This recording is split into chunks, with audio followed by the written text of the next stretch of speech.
What's going on, everybody? Welcome to episode 10 of the Almost Awesome Show. I am Jake, your host per usual, and I'm joined today by the always awesome Nick. That's not Nick, that's Triv. Nick from Movie Emporium. We'll get to that other one in a minute. How you doing, Nick? I'm here to talk about sausages and take names and have penis noses and Getting ahead of ourselves. yeah, dress like weird baby creatures. Oops, that sorry. type of thing. So I thought you guys saw what I was showing you, but I didn't because I had it set in studio mode. You know what? That's the beginning of this show. oh, son of a bitch. You guys wouldn't. This wouldn't be my show if it didn't have a bunch of technical issues. But anyway, yeah. So good to hear that Nick's doing well. But we are joined this week. Well, I guess really, how's yeah, I'm scrambled here. Fuck. This is what happens. What you got going on over there, Nick? I'm on like 3 hours of sleep and work and 3 hours of sleep, so I'm good. I have my vodka and seltzer water. I hear you. I had sleep, but I was behind, and I was actually putting stuff for the show together up until literally 20 seconds before the stream started. So I'm a little discombobulated, but you know who's probably not discombobulated any more than usual? That would be our other guest this week. You've seen her before. You know her. You love her. That would be Triv from Trivial Theater. How are you doing today, Triv? Well, Jake as always, or sorry, Jake as usual. I'm doing pretty well. How is Nick as always? Fantastical. We're just gonna start stealing other people's. We're gonna start stealing other people's stuff. I'm down with it. You know, whatever gets the views and all. But anyway, Triv, what you got going on over at your channel? Tell everybody about where you're from. This is, by the way, but I guess I will a little bit. This is Triv from Trivial Theater. If you're not aware, check out her channel. She has an awesome little channel where she tells about not older, just different movies. I'll let her tell it. She probably tells it a lot better than I do. I can't even describe my own fucking channel right. But tell us about your channel and where you're from and what you do over there, Triv. Well, I'm from the great land of Trivial Theater. I have a Trivial Theater, and I show movies that may be considered trivial or random, obscure, and straight up bad in a review format, or I also collab with other people and kind of do an MST3K style riff on them. So I kind of cover movies from all over the timeline, and my next one promises to be a real doozy. And the one we're talking about today is also a real doozy. That is right. We are going to be talking about a forgotten gem, some forgotten awesomeness, just like we did last time Triv was on here with the Ice Pirates. We're going to be talking about a little movie that I'll tell you guys about here in a little while. We do have a few stories this week to go over.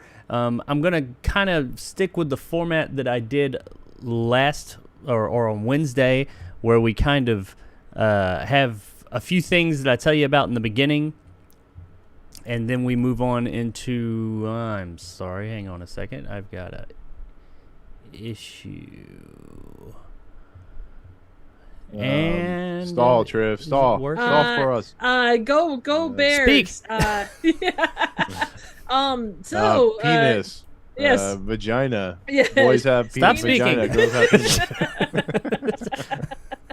You want to get him canceled, Nick? For God's sake. I don't care about the getting canceled part. But I don't know where that was going, but I know where our conversations usually go. So anyway, we okay. Tangent like nobody's business. Yeah, I got that all squared away. All Yeah. right. So yeah, we got I'm going to be following the kind of the way that we did last Wednesday, where we're going to go over some not full story newsworthy blurbs from the week and just kind of like blow through a few of those. And then we got just a few little stories to talk about this week, nothing huge. And then we'll go on to our little movie review that we got for this week. So I guess before we do that, you guys got anything you want to add before we jump headlong into this thing? I'm ready to hear whatever stories you have to talk about, because I guarantee you they're more interesting than what most people can deliver as news. I hear you. Second star to the right. She went from suck to blow. Okay, so Since when? I don't know. We yeah, I don't know how to follow that up, but let's go ahead and jump into this week's little tidbits of news for the week. And the first thing, just real quick, and this one comes via Triv. She sent this to me. Something I'm very happy about, and I'll get you guys' thoughts real quick, is that LDR, Love, Death, and Robots, or as we have retitled it, Sex, Death, and Robots, is officially getting a Season 4. Now, me, myself, well, I loved Season 1 and Season 2. Season 3, I liked. I didn't love it as much as Season 1 and 2, but I did still really enjoy it, so I'm really looking forward to this. How about you guys? What are you guys looking forward to, or are you guys looking forward to this? Is this something you're interested in? As a latecomer to Sex, Drugs, and Robots. Ooh, I like that even better. Sorry. I was really taken with this series. I love the fact that big film producers give smaller creators a chance to do something really cool and outside the box. So I'm super stoked. Even though Season 3 wasn't quite the season that 1 and 2 were, it still has a lot of unique concepts, and I look forward to see what wild free creativity can do. So, how about you, Nick? What's your relationship with Love, Death, and Robots? Or Sex, Drugs, and Robots. That's good too. Sex, Drugs, and Robots. I know it's a show on Netflix. I know Jacobs has watched it and Trev has watched it. Yeah, how about that Sex, Drug, and Robots? It seems like a good show. I can tell you all about Harley Quinn if you want. See, this show is slowly becoming the show where I out Nick for the shit that he hasn't seen. Hey, when it comes to TV shows, you are right on point with that one, sir. Yeah, but and he watches a whole lot more TV shows than I do. But everything I bring up on this show, he's like, I don't know what the fuck are you talking about. But Love, I can't even get the right. Love, Death, and Robots. Season 4 is coming, so if you're a fan of that, get ready. There's more. I don't think it said when it's coming or anything. I know those shows typically take a long time. Did it say, Triv, of any idea of when it's coming? No, it was just kind of an announcement. At least from what I saw in it, it was a news story as of 3 hours previous, so it was still fairly new. But yeah, they didn't really say as to when. I would guess probably early 2023, but yeah, I don't know off the top of my head. Probably a good year, at least a year away. But those things take a long time to make, so it might even be longer than that, because I think they had longer stretches between seasons. The only thing I hope from this is that we get a longer season, like with Season 2. I think Season 2 was the long season, so I hope we get a longer season with more short, because each season I think gets less and less, or something like that. I don't know, but this last season was the shortest one of all. Okay, from there, this is kind of a non-story. It's more of a funny thing. I didn't know. Were you guys aware that there's, a Batman prequel TV show coming at all? They haven't canceled it? No, they haven't canceled it. Actually, they've expanded upon it. At least the name. Wait, is it the one that was on like some weird network and then came over to HBO? No, well, I don't know. It's not the cop one with Jim Gordon. This is an all new show. No, I think I know what you're talking about. But anyways, I'm sorry. Go ahead. Yeah, this is an all new show for it's an all new prequel show. I'm assuming it's coming to HBO Max or something like that. It has not been canceled, which Warner Discovery has been on its ninja hacking spree lately. But this one has not been canceled. It was already announced as Pennyworth, which, if you don't know, is the last name of Alfred, Batman or Bruce Wayne's butler, and his father figure kinda. But they are making a Pennyworth prequel show that was just titled. You know this is already a show, right? Oh, is it? Is it? It's the third season. They've continue. Yeah, it's the third season. It has it was on like a weird network, and I can't remember what it was, but I got switched over to HBO Max. Oh, okay. Well, either way, I was under the impression this was a new show. Apparently, it's a few seasons in. We'll get more into that in a second, but it has been retitled. It's either been retitled or it has a new title. Now it has an amazing title. It is now called Pennyworth: The Origin of Batman's Butler. Damn. Wow. What the fuck? What kind of name is that's like a Lifetime movie title. Like, it's the most literal in-your-face title ever. That is a terrible fucking title. I'm just throwing that out there. But Nick, you were saying that this is already a thing? Yeah, it's. I was trying to look it up. It premiered on Penrose. No, it's Penrose. Warner Horizon Television. Trying to figure out where it premiered at. But yeah, there's already 2 seasons, about 10 episodes each, and it's it was on Epix. That's what it was before it got moved to HBO Oh, Max. that's why nobody knows about it. Exactly. It's it stars Jack Bannon as Pennyworth. It's supposed to be pretty good from what I hear. So. Well, that ranks right up there with or Birds of Prey: The Emancipation of the Fabulous Harley Quinn. well, at least that had like this, like kind of ironic funniness to the title. This is just fucking this. I think because I feel this is a serious show, right, Nick? Yeah, it's like a action drama. Okay, so But the origin of Batman's butler. What the fuck? Yeah, that's like saying let's talk about I don't know, Batman and Robin, the origin of the nipples. It's just like why? I'd watch that. I'm sure that's already a thing Whoa. on certain websites. Well, if you're interested in Pennyworth, R2D2, the legend of his dick. I don't know. It's just so stupid. Legend of Dick's always good. But if you're interested in Batman and his butler's origin, and I guess it's already a thing, but it's been retitled to the absolutely fantastic title. Who? They didn't, test that one. They didn't crowd test that one at all. But moving on to our next little blurb, Denzel Washington. We all know Denzel. You know Denzel. He, star of many things, but Training Day. That's what we're going to talk about real quick. We're taking it back. Denzel Washington says, and I'm not going through the whole entire thing because actually the article is more about Anton Fuqua, who is and we'll talk more about him in a little bit too, is the director of the film. And I don't think he was the writer. I think maybe he had some writing credit, but he wasn't the actual writer of it. But he directed Training Day, Denzel Washington in it, and Denzel Washington was just speaking about stuff, and that topic came up, and he said that Training Day wasn't written for a black guy. Not a bold statement, I don't think, but Training Day was immensely popular. He won an Academy Award for it, and lots of people. It kind of overall acclaim. Everybody said it's a really good movie, really good characters and everything. I looked at these comments maybe a little bit differently than everybody else. And not the whole black guy side of things, but just it wasn't written for this. And me, myself, when I saw this, I was like, that proves my point. I've always been saying is that don't write a character for, don't make a black this, a female that, a whatever that, or a white that, just write good fucking characters. And it doesn't matter who plays them, because apparently this character, it never really in the script specified their ethnicity. It just said he was like a Hawaiian shirt wearing pot-bellied cop guy. So it wasn't like specific to any race or anybody. I mean, I guess it said it was a guy, but so I think that's really cool. This is just a little thing I took away. That's what I took away from it.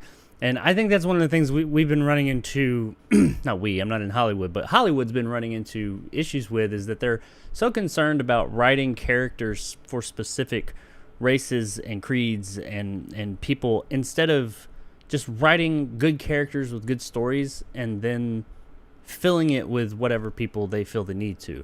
So, I mean, which I take that back to Alien, the original Alien.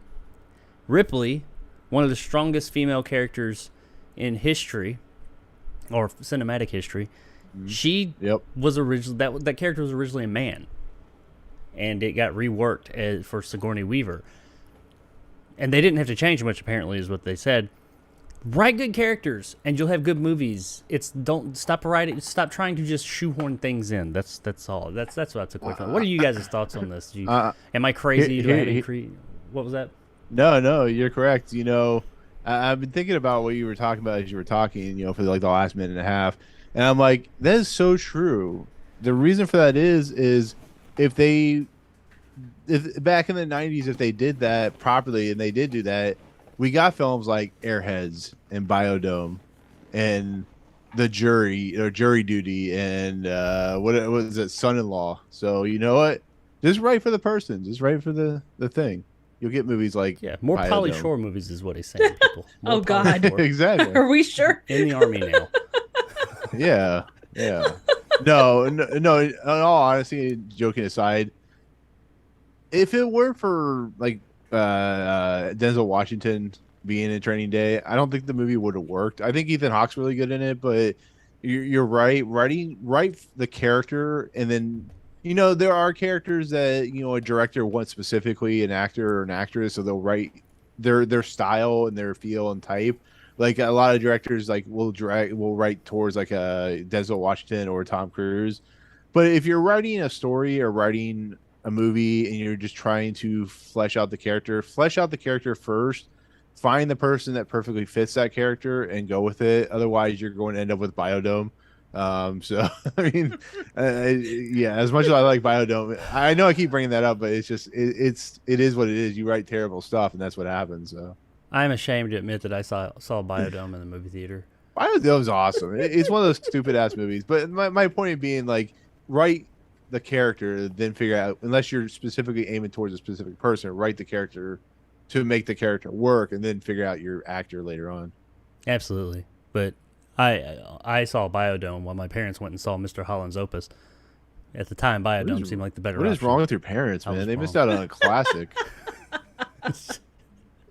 Some would say I did, but hey, that's your prerogative, I suppose. Hey, Biodome was topical back in the day. In terms of this, I can see it from both sides, and I guess like agreed with you though as far as like there have been some great roles that have been picked up by things that weren't initially planned, like even Night of the Living Dead, like the main role, and I can't remember the guy's name, but the gent that played the main male lead was originally planned just as a white guy, and like black guy came in, did the role, he kicked ass, he is one of the most memorable pieces of that. He made the movie what it was, other than Barbara screaming her head off or whatever. But I do think that it's that balance of it's a good in concept to write for character, but then you get studios involved and they're like, well, our demographics tell us that our audiences are young men of a certain age, and that was what prevailed for a long time. Like when Sex and the City came out, they're like, oh my god, women like going to the movies. It should not be a foregone conclusion. So I can see in balance with everything else that there is a need on both sides. You do the right for the role, right for it well, but the bias that you have to balance with that too is a thing as well. So well, sure. I mean, some roles I understand. I'm just saying, it goes both ways. Yeah, and some roles I think it makes sense. Some specific roles, it's like, yeah, you have a specific type of person. I mean, you're not gonna write Mississippi Burning with just all white people. It just doesn't work that way, or something like that. I mean, some movies. There would have been a time when they would have just gone blackface. Oh, we're not going there. But I mean, some movies. Kidding. that is a part of the story. But I'm more interested in like the movies. It's not a part of the story. It's right. Not who the character is. Just write good characters and don't worry about what color or sex they are. Or that's. I think there's more of that than not, and we have seen that a lot here. Here, I mean, we did a while back, and then it went away, and now, and I'm not saying, it should all be white people, or it should all be this people, or all should be men or women. I know. Just saying, get the right actors for the right role, and stop. I mean, the Superman thing. I know I've already spoken on this, but I go back to that, like how now they're saying they want to change up Superman, but the whole reason they're wanting to change, I don't know if they are now with the whole Warner Brothers thing, but for a while there, the whole reason they wanted to change Superman was to change his race, and that's it. And I'm like, I don't care if you change Superman's race. They've even done it in the comics at one point. That shouldn't be the reason that you're making a movie is I want to make, is black Superman. I don't want to I don't care if Superman is black or white, the actor who's playing him. I just want the best actor in the role. But you don't write a story, you don't start production around our first idea is, hey, I've got a great idea for a Superman movie. No, I want a black Superman. That's, in my opinion, that's not where you start. Now, I mean, good movies can come from that, I suppose, but more times than not, we end up with movies that I don't think, they come across as kind of soulless when you're making it for virtue signaling or something like that. And right, agreed. That's what it That's how you get Ocean's 8. Yeah. Yeah, that's the one, is that the Sandra Bullock one? Yeah. Okay, I haven't seen that, but I like that movie. It wasn't bad. It's just they could have done something, and I guess you have to be careful because then you end up with like, is it The Kitchen with Melissa McCarthy? Yeah, Like it's the kind of gangster that movie. same, yeah, it's kind of that take, or that was based off of a comic though, so that had some other background, I guess. Well, yeah, I get where you're coming from. I mean, like, I don't know if Ocean's 8 was good or not, but I mean, that's the vibe I got from it, from its marketing at least, is Yeah, that, hey, it felt that way. it's the female this or that. Just make it the movie. Don't make it the female version, the male version, the whatever version. Just make it. If you got a good movie, you got a good movie. Okay, from just to touch on something from last week, we did a story about a sudden trailer reaction for a animated movie coming up called Mortal Kombat Legends Snowblind. And we did not know what the release date was because it wasn't out yet, but now it is. It's coming out on digital on October 9th and physical, like HD DVD, Blu-ray, and 4K Blu-ray on October 11th. So those of you that are interested in MK Legends Snowblind and wondering what was coming out, there you go. Beginning of October. Get ready. I know that Nick's not really interested in it. Triv, I doubt you're very interested in that either. You know, I find Mortal Kombat interesting. It's not something I know a lot about, but yeah, if it like you say, if it's a good movie, then it's definitely worth a look. So hopefully it'll be good. Well, in all honesty, if it's anything like the previous two, it's pretty much just for fans. It's the fans. If you're not a fan of the, I'm not saying you can't watch it, but I mean, if those two movies, I looked at it and I'm like, I'm a fan, so I enjoy this for what it is, but I recognize fully that if you're not a fan, you're not probably going to be into this thing. But hey, you know, it has its place. We'll see how it is. Now, talking about segueing back into Anton Fuqua, but not Training Day, Ethan Hawke, who is also in Training Day, who has been a longtime collaborator with Fuqua, apparently he was in The Magnificent Seven. Came out in 2016, I believe it was. And good movie, actually. Denzel Washington was in that too. He was the main, right? Yeah, it was him. Like Chris Pratt was in it, if I remember right. Yeah. So a lot of the Training Day squad coming back to make Magnificent Seven. I remember it being a pretty solid movie, but apparently there is a director's cut. The original cut of the movie was 5 fucking hours long, and Damn. Ethan Hawke wants Anton Fuqua to release the 5-hour cut of the Magnificent Seven. Hashtag release the 5-hour cut. He actually, they were trying to start a hashtag about release the 5-hour something. I don't remember what it was exactly, but it showed that it's not taking off. But it's apparently, though, he has been begging Fuqua to release this 5-hour cut of this movie for like the past 6 years, because apparently he knew it existed and he's been saying, please release this, and it's great. He talks about, in the article, talks about how Fuqua is just a director who you know, he puts his head down and he makes the movie he's going to make. He doesn't, even when all the suits are there and they're saying this, he just makes his movie. So he doesn't really care about all that. Now, they had to make cuts, like extensive cuts, apparently, because it's a 5-hour movie that they cut down to probably around 2 hours or 2.5 hours, something like that. And to get it down to PG-13, it was, I guess it was not PG-13 or set for PG-13 originally. It was rated R. And 5 hours. What? I mean, I look at this and I'm like, a 5-hour fucking movie, Hollywood movie? Hell, who would do that? Well, they did that a year ago with Justice League. So, I mean, it's not unprecedented, I guess, but I don't know if it may be a great cut. And they did do something similar with The Hateful Eight. I didn't watch it, but they kind of segmented it up into like a mini series where they took Quentin Tarantino's original version. I think it was on Netflix. And yeah, I don't know how long it was, but it was a lot longer than the original, apparently. And I think that did well. So, I mean, there's a precedent there for it. Do you guys really think we need a 5-hour cut of The Magnificent Seven? It could be interesting. Oh no, it could be interesting. I think it's one of those things where, how big is the audience for it? Are they going to make their whatever product or whatever marketing costs they put into it, if they put any in, you know, are they going to make that back? I mean, look at Morbius. They re-released it because of a meme online, and they released that stuff for weird reasons. I think if it's on streaming, you'll have a better chance, because like The Irishman, where it was such a long movie, you could take breaks and stuff. It's all going to be in how they market it, really, I think. Well, I would say that if the movie is already, if that cut exists and like nothing else has to be done to it, so maybe somebody goes in and, you know, they're always tinkering with these things, but if the cut is already there and Netflix or somebody was willing to like segment it out like it did the Hateful Eight and release it, I mean, does that cost Netflix anything?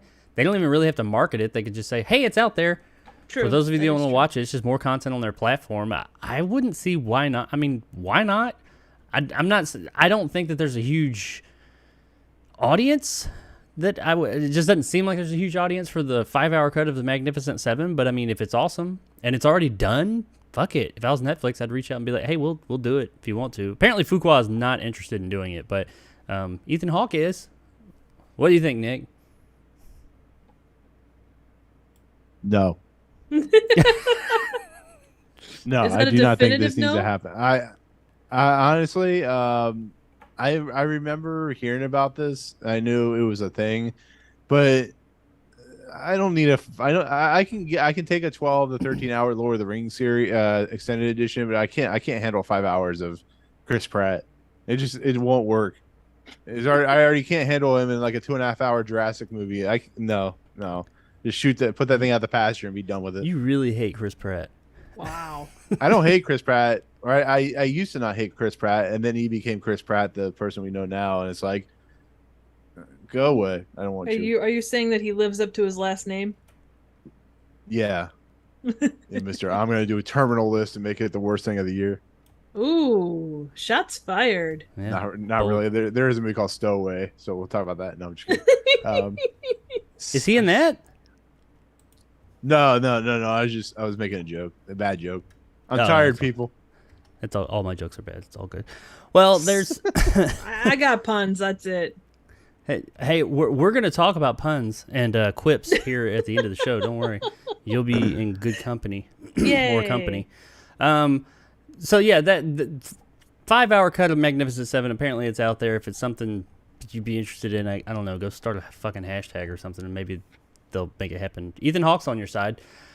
All right, to the last little bit here for our quick bits of the day. I saw this, the beginnings of this story, what story there is, last week or on Wednesday. Aubrey Plaza apparently put out, she's in a new movie coming, and they showed a picture of her. I think it was a promotional picture. I honestly have not seen the picture. I was in a hurry. But apparently just how she's framed and all that, and she's wearing a purse, but I guess it's going under her arm or something like that. It looks like she's wearing holsters for a gun, and she's got a tank top on, and she's got like this stoic look, and apparently people started saying, holy shit, she looks like Lara Croft. And apparently she looked a lot like Lara Croft, so much so that Edgar Wright, the director, not the director of that movie, but the actual director, Edgar Wright, said, holy crap, Aubrey Plaza's Tomb Raider. I didn't know that. And he actually thought it was her. And that got people talking, and she was asked about it this week or the other day, and she said, you know what? Yeah, I'm open to playing the original badass, referring to Lara Croft. But as we all know, Lara Croft, well, Tomb Raider film rights are still up in the air. We don't know who, if someone has them, they haven't announced it yet. But there's a bidding war going on for those right now. But she said, she spoke at length about how, yeah, she'd be down to play Lara Croft. What do you guys think about Aubrey Plaza as Lara Croft? Okay, well, first of all, the movie you're talking about is Emily the Criminal, which is actually really good. So just to give you a heads up on that one. No, I love Aubrey Plaza. I think she works in a particular, she has, as they say in Taken, she has a particular set of skills when it comes to an actress. And her being Lara Croft, as much as I would like to see a sexy Aubrey Plaza in short shorts and gun holsters, that's just not what she does. That's not who she is. Now, she could be like Alicia Vikander and surprise me as, a badass, from what, as much as I hated the Tomb Raider movie, as much as we've seen. But I want to see Edgar Wright direct Tomb Raider. Now you think about it. Either the Daniels or Edgar Wright. A24, we're waiting for you to buy Tomb Raider, for the love of God. Right? So the Daniels can We talked about this before. All right, I got it. We're updating our fan cat or our fan Lara Croft movie. A24 is producing it, or the studio. They'll probably need more money, so they need somebody like Universal to come in and like code make it. But we're gonna get the Daniels and Edgar Wright come together right now in a threesome directing. That's a totally different who would movie, write but Quentin Tarantino write the script. It'd be amazing. It'd be a very talky Lara Croft movie, but Aubrey Plaza will play Lara Croft, and she'll have to go to like a boot camp school where she gets super ripped and buff. She'll look like that chick in The Last of Us 2, and she'll be all like jacked. And yeah, so Edgar Wright and the Daniels, A24 Tomb Raider with Aubrey Plaza, and more to come. Well, damn it. Hashtag that, bitches. Right? Damn it, Jacob. Now that Aubrey Plaza's Lara Croft, now we have to have Chris Pratt as the main like husband character or bad guy. You son of a bitch. This is going to be a Parks and Rec. Is Leslie from What's Her Face going to be the main bad guy in this? Son of a bitch. Oh, and the guy, Nick Offerman, he needs to be like, Yeah. I don't know, the butler or something. Oh, good lord. But How does your own fan inspired movie turn into something that you hate this early on? You haven't even planned it yet. oh, no, he wants Chris Pratt to be the villain. So it's kind of like in Nick's Yeah. world, Chris Pratt is coming into his own, even in the film Yeah. world. He is now He's a coming villain. to his name. Yeah. What was once lovers, now separated into villainous territory. Oh. Yeah, I think Son of a bitch. we've got a Hashtag new Tomb Chris Raider Pratt, bad guy. / Parks and Rec revival or reunion. It'll be huge. It's gonna be huge. You know, whoever, call me. Somebody call me. I don't care. Just call me. Nobody calls me. God, that's great. Okay, so moving on from there, that is our this week's little news blurbs, little awesome bits that we had. Hope you guys enjoyed that. Let's move into our first story and get this show moving along because we're already 40. Holy shit, we're 40 minutes into this thing. We got to get going. That's what she All right. said. Yeah. So our first story of the day, and this one's a little bit. I got to get my phone out for this one because I got extra info for it. This one is a little misleading, I think, but let's talk about it anyway. We're going to talk about Disney versus Netflix. Ooh. And a story that came out about that here the other day. Apparently, everybody's quarter just ended, so they put numbers out, and the wording here is interesting.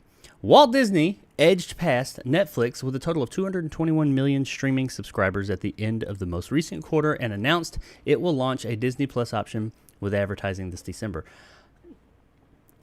What's interesting about this is Netflix has been the top dog in streaming by far for a long time, and everybody's like, it's going to take forever, if anybody can ever catch up to them. This story, and many other stories like it, are proposing that, well, Disney Plus is past Netflix. Not exactly. That's not totally accurate. But Disney has edged past Netflix in total subscribers. Now here's where it gets interesting. Combined with Hulu and ESPN Plus, which Disney owns those are also Disney's streaming platforms. Not Disney Plus, but Disney owns Hulu, ESPN Plus, and Disney Plus. Disney said it had a combined 221 million streaming subscribers at the end of the June quarter. Netflix said it had 220.7 million streaming subscribers. So they're right there neck and neck. But Disney as a company has pulled ahead. Now, this is a little misleading in my opinion because people automatically attribute this to Disney Plus. No, that is not the case. In fact, because I was interested, because nowhere in any of these stories did it say, it said how much Netflix had. They got 220 million. It's like everybody wants Netflix to fail. I'm a Netflix fan, but it did not say specifically how many the other streaming services had. So I was like, there's no barometer there. Okay, so I looked it up, and apparently Netflix is at 220.7 million. And that's Peacock. Nobody cares about that. Disney. Nick does. Nick likes Peacock. He likes the cock. He likes the cock. Yeah, black phone on the cock. Yeah, black phone is on the cock. Disney Plus, not including Hulu and ESPN Plus, which both have been out a lot longer, by the way. But Disney Plus, Disney Plus is doing well, don't get me wrong. They are sitting at 152.1 million. So no, Netflix is still the king streaming platform by a healthy margin, by 70 million plus, or right around 70 million subscribers. So yeah, Netflix is still king. But like I said, since Disney owns these other all three of these platforms, which Disney owns everything at this point. Yeah, Disney as a company, I suppose, is past Netflix, but that doesn't really count because how many of those people have both? You know, I don't have Disney Plus anymore, but I have both. Just as for those that are curious, Hulu has 45.6 million subscribers, approximately at the end of the quarter.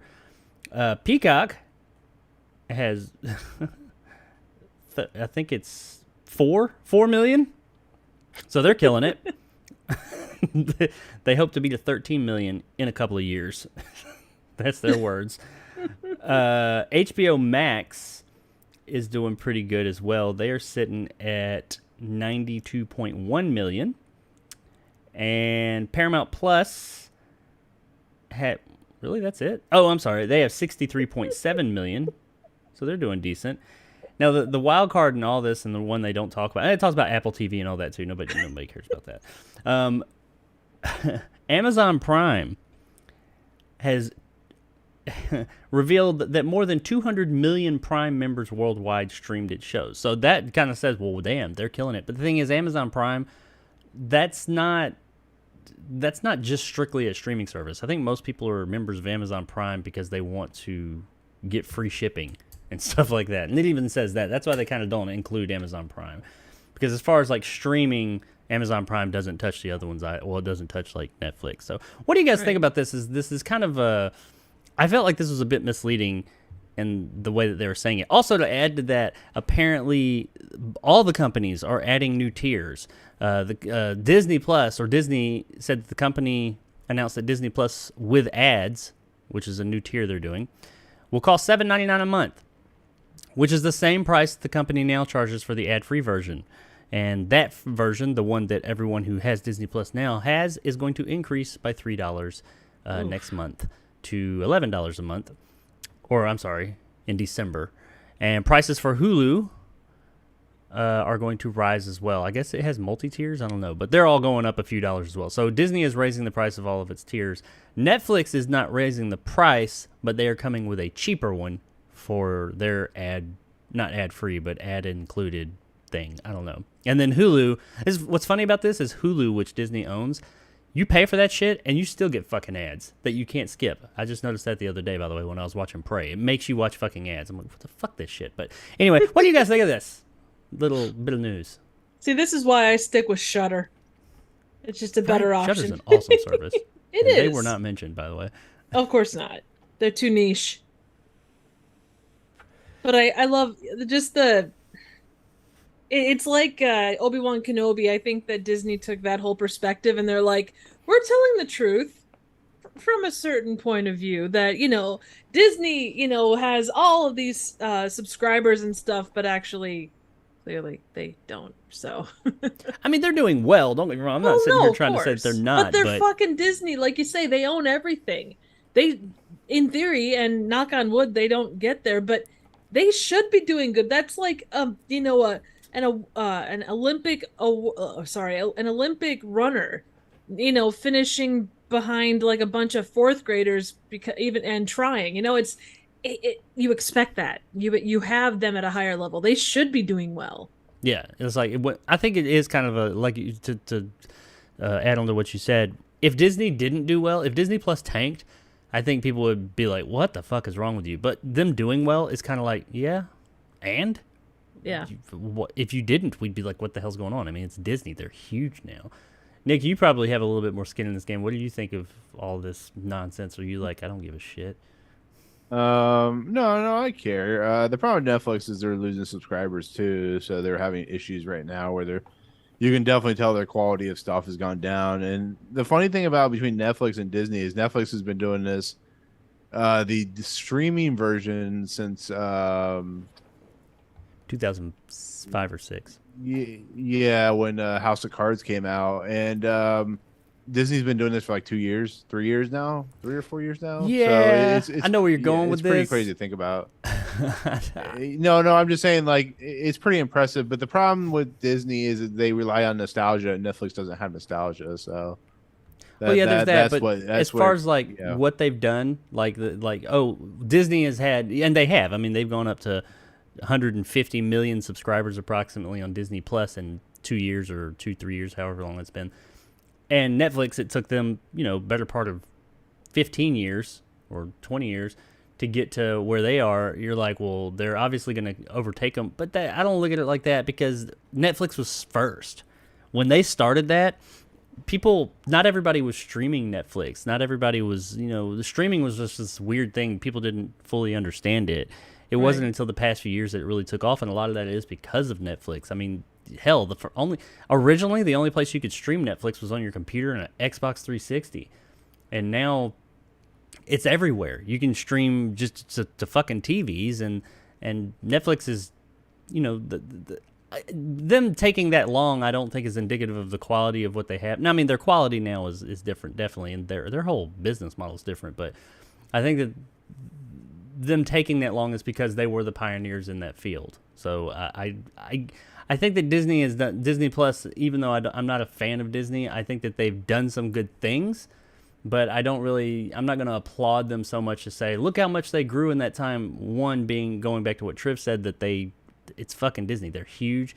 And two, that Disney's just, they're kind of building off of what Netflix built to a degree. I'm still not taking anything away from them, but that's why I think they had so much growth so quickly as compared to Netflix. Because if Netflix wasn't a thing and Disney did it first and Netflix came out, I don't know if they would have grown that fast because they didn't have that mind share that Disney has built in, but I think they still would have done well quicker. Well, and I'm sure that when you have pre-established things like Netflix did, even though they're kind of the first guys to do streaming, they didn't necessarily do it best. Like, they had those pre-established things, and you kind of go, do I go with new stuff or do I stick with what I know? And so so they kind of have that rut mindset, I'm sure, to some extent, until other people do it first. They're going to say, oh, well, other people are doing this, we need to jump on this too. Yeah, and they also say that one of the reasons that Netflix is not growing that much anymore is because everybody has it. There's there's not real. I mean, it's only 220 million subscribers, but the people that would subscribe to a streaming service, it says that most of them they're just subscribed to it. They have it. They're not going to go and do it anymore. So it's kind of like, yeah, they're not going to have that same growth. And you got to wonder, where is that cap? Is Disney going to hit that? And are they close to that? Is that 220? Is that really truly around the cap? And is Disney Plus going to finally get there and then just kind of level out as well? I don't know.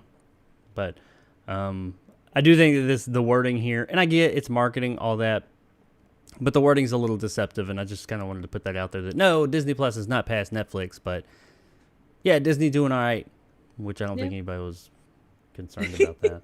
They're not hurting. Yeah, they're going to be okay. All right, so moving on to our next story, and this is a long-running story, and that would have to do with Ezra Miller and The Flash. I have avoided talking about this shit as much as I possibly could, because it's like you talk about it and then new stuff comes out the next, a few days later. This guy's fucking insane. I'm not going to go into all the shit he's done, but he's crazy. He's been referred to as a menace, even getting arrested in other countries or in not other countries, other technically states with Hawaii, and just doing all kinds of crazy in other countries too, like Russia. I think he Australia choked somebody out. Yeah, in Australia, and he just doing crazy shit all over the place. The guy's lost his mind. He's got supposedly a cult. He's got a farm where they're growing weed and got babies gargling bullets and all kinds of crazy stuff. And people have been, especially with this new shakeup with Discovery and Warner Brothers canceling movies left and right. People are like, what about The Flash? Why aren't you canceling that? Apparently, they say, we've seen The Flash. The Flash movie is actually good. That's why we're not going to. Plus, it cost over $200 million fucking dollars to make. And they recently said that there were reshoots that took place over the summer that he was involved in while he was doing all this crazy shit. So they're still putting money into The Flash. They're going to release that movie, I think. I mean, it would take a lot not to. But this story is about, could they actually cancel the Flash movie? Because that question, while it's been out there, from Warner Brothers, they've given a 3-pronged answer that says, yeah, that it's not totally out of the cards. They don't want to do it, clearly, but they said that essentially, and this is coming from Warner Brothers themselves. Now, some of this is supposedly. This is from Trusted Leaks or Trusted Sources, not mine. I got this shit from a news article, but they say that Warner Bros. They have 3 outcomes that they see. They currently weigh 3 scenarios regarding Miller and The Flash. The first sees Miller seek professional help after they return home. And they keep saying they, and that he goes by the whole they-them thing. I'm not getting into that. So if I refer to him as him, get over it, is what it is. And especially as crazy as he's been acting, I don't really give a shit what his wants and needs are. But after they return to their home in Vermont, they get professional help. If treatment goes well for Miller, they'll give an interview that explains their recent strange behavior. Then they will also do limited press for The Flash, and the movie releases in theaters next summer as planned. The second outcome, slightly more severe scenario, Miller doesn't seek treatment, but Warner Brothers still releases The Flash. Miller would have a minimal role in marketing for the film, maybe even none at all. He would also no longer be the Flash in future DCEU movies, with the part recast for future projects, which I think that's probably happening anyway. I don't see him being the Flash anymore. Yeah. And the third possibility is that Miller's behavior deteriorates even further, which is the direction it's going right now, and Warner Brothers kills the Flash entirely. Me, myself, personally, I don't see them killing this $200+ million movie that they've put so much time, effort, and money into. And of course, people talk about all the other people that had something to do with it. I see them releasing this movie one way or another. People have said, deep fake him out of it. He's apparently in so much of it that it's virtually impossible to do that. You might as well reshoot the whole thing. I don't see him doing that. I see him trying to save as much face as, worst case scenario, they're going to save as much face as possible with this guy, not have him included in it at all, release the damn movie, maybe put a warning out in the beginning saying, hey, we don't condone this guy. This is all done before that, but, do it for this. We're doing this for all the other people that were involved in making the movie. We don't want to ruin their day because it's one asshole. I think we're going to see this movie next summer. Some way, somehow, it is going to come out. They're not going to cancel it. Well, I don't think they're going to cancel it outright like Batman. What do you guys think about that? It's such a... Go ahead. Oh, yeah. Go ahead. I'll put it this way. They release it. I'm not watching it. Fuck Ezra Miller. I'm sorry that everybody involved has spent all this time and effort, but obviously they're more worried about the money situation than they are about the simple fact that this guy was hiding a family. They can't find the family. The kid was chewing on a piece of bullet. The fact that he has assaulted people. We talked about Bad Girl and like the bad press, or the bad whatever it was, and they canceled it. But no. We spent $200 million and we're gonna be all right instead of doing a tax write-off and just saying fuck the movie. I feel bad for Michael Keaton actually, but in the real run, I'm not supporting this movie. If they release this movie, I will not watch it. It'll be the first time I don't watch a superhero movie because I don't want to support a guy who's literally unless he has like a serious mental problem that he gets like corrected. I'm not supporting it. I don't have any interest in this movie. So I guess that's the other question. Oh, and on a side note, and Driv, I don't want to cut you off, but it's all good. People are saying that because they've done test audience or testings of the movie, people are saying the movie's good, and I get what you're saying. Even if it's good, you're not going to see it, and that that's fine. I get that. I totally understand that. But they are saying just to put it out there as compared to Batgirl, they were saying Batgirl was not good. That movie was just unsalvageable. It wasn't a good movie. They're saying that this movie is actually really good, and people are saying he's actually not bad in it either. Like, the movie is good, just in comparison to Batgirl, because Batgirl was canceled because, it didn't look good, it wasn't a good movie, it was just bad all around, and that's why they supposedly, this is all supposedly, took a hit on that. But this one, yeah, they spent a lot of money on it. It's a business. I get that. He's a fucking nut. A wild card, but they are saying that the movie is actually good. Now, do you think, and Triv, I want to get all your comments on this as well, but just based on what you said, Nick, do you think, given your stance right now, if he did go with, say, their first scenario, he got help, and he came out and genuinely was like, guys, I kind of lost my mind for a while. I had some issues, and who knows what it is? I don't know, and if it's true or not. But say he was like, I'm getting help. I'm sorry, and he just did like all these apologies and all that. Yeah, that doesn't wipe the slate clean. But would that change your mind on it? Would if he came out and did something like that, and it seemed genuine, it didn't seem like bullshit, at least to a degree? Would you change your mind on that? Would you be more willing to see the movie then, or are you just like, no, I'm fuck this shit altogether? Oh, you're muted. Can't hear you. Perks of Being a Wallflower. Sorry about that. Perks of Being a Wallflower was one of my favorite movie that came out that year. It has Ezra Miller in it. Um, Here's how I stand. The guy needs to give me 2 to 3 years of honest forgiveness and all that stuff before I even consider him in anything. So to answer your question in the long way around, no, I'm not seeing the Flash next year. I don't care if he comes out and he's because he could come out, they could hire the lawyers to help him out and stuff like that.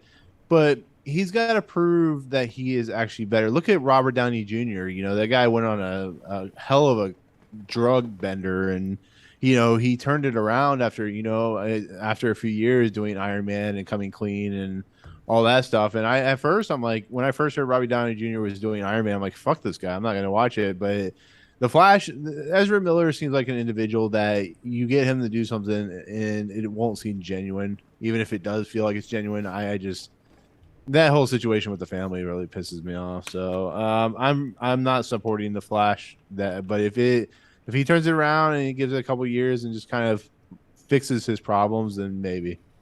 But no, I hear you. not And this that's movie. Yeah. that's understandable. I get that. Me myself, I no, I think Ezra Miller's a fucking nut. He's a menace. He needs to just his career's all but over at this point. I mean, and that's Yeah. what he deserves. I think the shit that I've heard that he did is he's fucking crazy.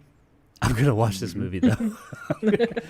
I'm gonna see this fucking movie when it comes out. I'm not gonna. Maybe I'll bootleg it or something. I don't really want to support him, but Yeah. I can't. I try not to get involved in drama and stuff, but this is so fucking juicy. I have to see what the fuck has been going on with this shit, and or I might like get like I probably won't be able to see it before other people, and we'll hear some reactions. I want to hear what people have to say about it first, and then maybe I'll check it out. But yeah, I'll definitely see this movie. But I get where you're coming from. I mean, I respect that. That's all good. What about you, Triv? It's such a damn minefield regardless. And everything with the Discovery Warner Brothers thing is just I think it both brought it to a head and kind of just, shotgunned it, just shit everywhere basically, it's there's no right answer when it comes down to it. And regardless of how it ends up, Warner Brothers either loses 200 million or they put it out and they, deal with all kinds of bad press. They're going to have that regardless just because of they have a time bomb on their hands. But the way that they've gone about like, oh, it was just a joke when he slapped the lady initially, but then it's like, okay, that's forgivable. But then all of a sudden it's like boom, thing after thing after thing. And how do you I don't know. Like all three options. Oh, go ahead. Sorry. No, I was just because I don't want to forget because my mind's crazy. Do you guys think he does have? I mean, do you think he's just a dick, or do you guys think he actually does have some type of? Is he just some dickhead who has thinks he's bigger than he really is, and the law doesn't apply to him, or he truly does have like some type of he has had like a mental breakdown, like he's just lost his shit. I mean, what's going on with this guy? He definitely has something wrong with him that Hollywood caused. Maybe he was always like that in Hollywood. We've seen it time and time again where Hollywood pushes people into like really crazy, strange territory. And unfortunately, I think that's what's happened to him. I always appreciate when somebody comes back from a serious issue because, it feels like they've really changed. But, something like this, when it goes on and on and on, and Warner Brothers is like, you know what? We'll sweep this under the rug because we have $200 million sitting around. It's just, I don't know. Maybe I'm being a little too harsh. I don't know with Ezra Miller, but I think there's something truly off about him. That there's something, either a brain situation in his head where he either took too many drugs or he just has always had it and it finally came out because he has a successful career. I don't know, but it's it's something. I don't know how to talk. I don't know how to explain it. How But successful is he really? I really feel like he's more known for being a fucking nut job at this point Well, before in that his he film had career. yeah, before that he had the Fantastic Beast movies. He had this. There was some other series he was in, wasn't he? Besides Perks of of a Wallflower. Oh yeah, What Justice else? League. But I Yeah. mean, but still, even then, I mean, those movies, the Fantastic Beast movies are popular, but I don't really think Ezra Miller when I think about him. Granted, I haven't No, seen all of but them. he I don't was think of still anything, but in them. He can still if you look down like his credits of movies, you're still gonna see those in there. Like not that it's like that guy that shows up in every movie, like the guy that played the Doc on Scrubs. Like he was in everything, any movie in the 90s he showed up in. What the hell's his name? The guy that, like the yeah, sassy doctor. I know which guy you're Yeah. talking about. But I mean, John Ed McGinn. yeah. Ezra Thank you. Miller's not like that big. I mean, he's doing like Kanye West crazy shit. But Kanye West is at least like really famous, like really popular. He can be crazy, and you understand. I mean, I don't understand why it's crazy, but I mean, I get that. Hey, you can do crazy. You're famous as hell. Ezra Miller is the fucking Flash, and now he's just a fucking nut. I don't know. Yeah. But I think people get that in their heads like it's a double-sided thing. On one side, he was in the Justice League, he was one of those guys, and all of the press that got, it brings up the Snyder Cut and everything else. And I mean, if you looked up yourself on Twitter or wherever and was like, "Hey, the movie I was in is trending. That means that I'm trending," and all that stuff. I think that does play in too, though. Like if your ego is such, if you're a narcissist or whatever he's got going, if he is a dick or if it's mental, I think that does like play to your ego because you are in an echo chamber of that stuff. Well, I know we didn't get to it a moment ago, to cut you off. Sorry, but No, do you sorry. do you plan on? Do you have any interest in seeing this movie? Do you think you're going to see it, or are you in Nick's camp where you're like, I nope, refuse? See, that's the thing. I love the Flash. Like of DC, he's probably at least by like the old cartoons and all that stuff. Like he was my go-to guy. If I'm gonna watch any DC hero, it's gonna be him. So And I that's do have. sorry to cut you off again, but No, that's sorry. another reason I feel like this movie has not been canceled. And yes, the money. I'm with you, Nick. The money is definitely that is the be all end all. But that's another reason I feel like the Flash is still a thing and Batgirl's not, because Batgirl's Batgirl and the Flash is the Flash, and there's just those are two different levels at this point in time. Yeah. His character is very much like much more popular than Batgirl. But I'm sorry, go ahead. Well, and even if you, from that perspective, you look at like Iron Man, he was, third rate superhero until, the Marvel movies. Now he's like the one that's known above everything else. I'll And give maybe you one even Batgirl would have better. become that, but she didn't. What was that, Nick? No, I'll give you one even better. Flashpoint Paradox animated DC movie, one of my favorite animated movies of all time. The That's New great. 52 when the New 52 when they rebooted it on top of Aquaman, The Flash was my favorite comic series. And we have Michael Keaton. This is like the second Michael Keaton property where he's playing Bruce Wayne Batman again, and it's either canceled or I just don't want to see it, and that pisses me off because Michael Keaton is probably one of my 5 favorite actors of all time. And I love The Flash. The Flash is, especially when The Flash, the TV series came out in CW, when it was like the first couple of years, it was top tier television. I was looking forward to it every week. And here I was really excited for this. They're going to do the Flashpoint Paradox, or Ezra Miller was pretty decent in the Justice League or BVS or whatever he was in. And I don't know. It's hard to want to root for a movie that not even the higher up CEO people. It's not even about the Flash at this point. Like I would say the same thing if it were any Marvel movie. I mean, I think we may talk about later on with something which I won't spoil, but when you start doing shit that just kind of ruins and taints the whole idea of what the series is or what the movie or show is, it's just all you're doing is hurting the people, the hundreds upon thousands of people who worked on the film, because you can't get your shit under control. And like I said, it may be a psychological problem, but I'm just thinking of all the people from Andy Muschietti, who directed the film, who is like an upward swing career, and he's having to deal with the fact that his film could, as you said, on the three possibilities, could get canceled, and that's like, I'm sorry, man. I'm sorry you had to go through this shit, but this is, it's one of those things where, Well, even if it gets released, it's gonna have this. It's gonna have Ezra yeah, it's not Miller going to do Oh, yeah. stigma around it. Yeah, Yeah.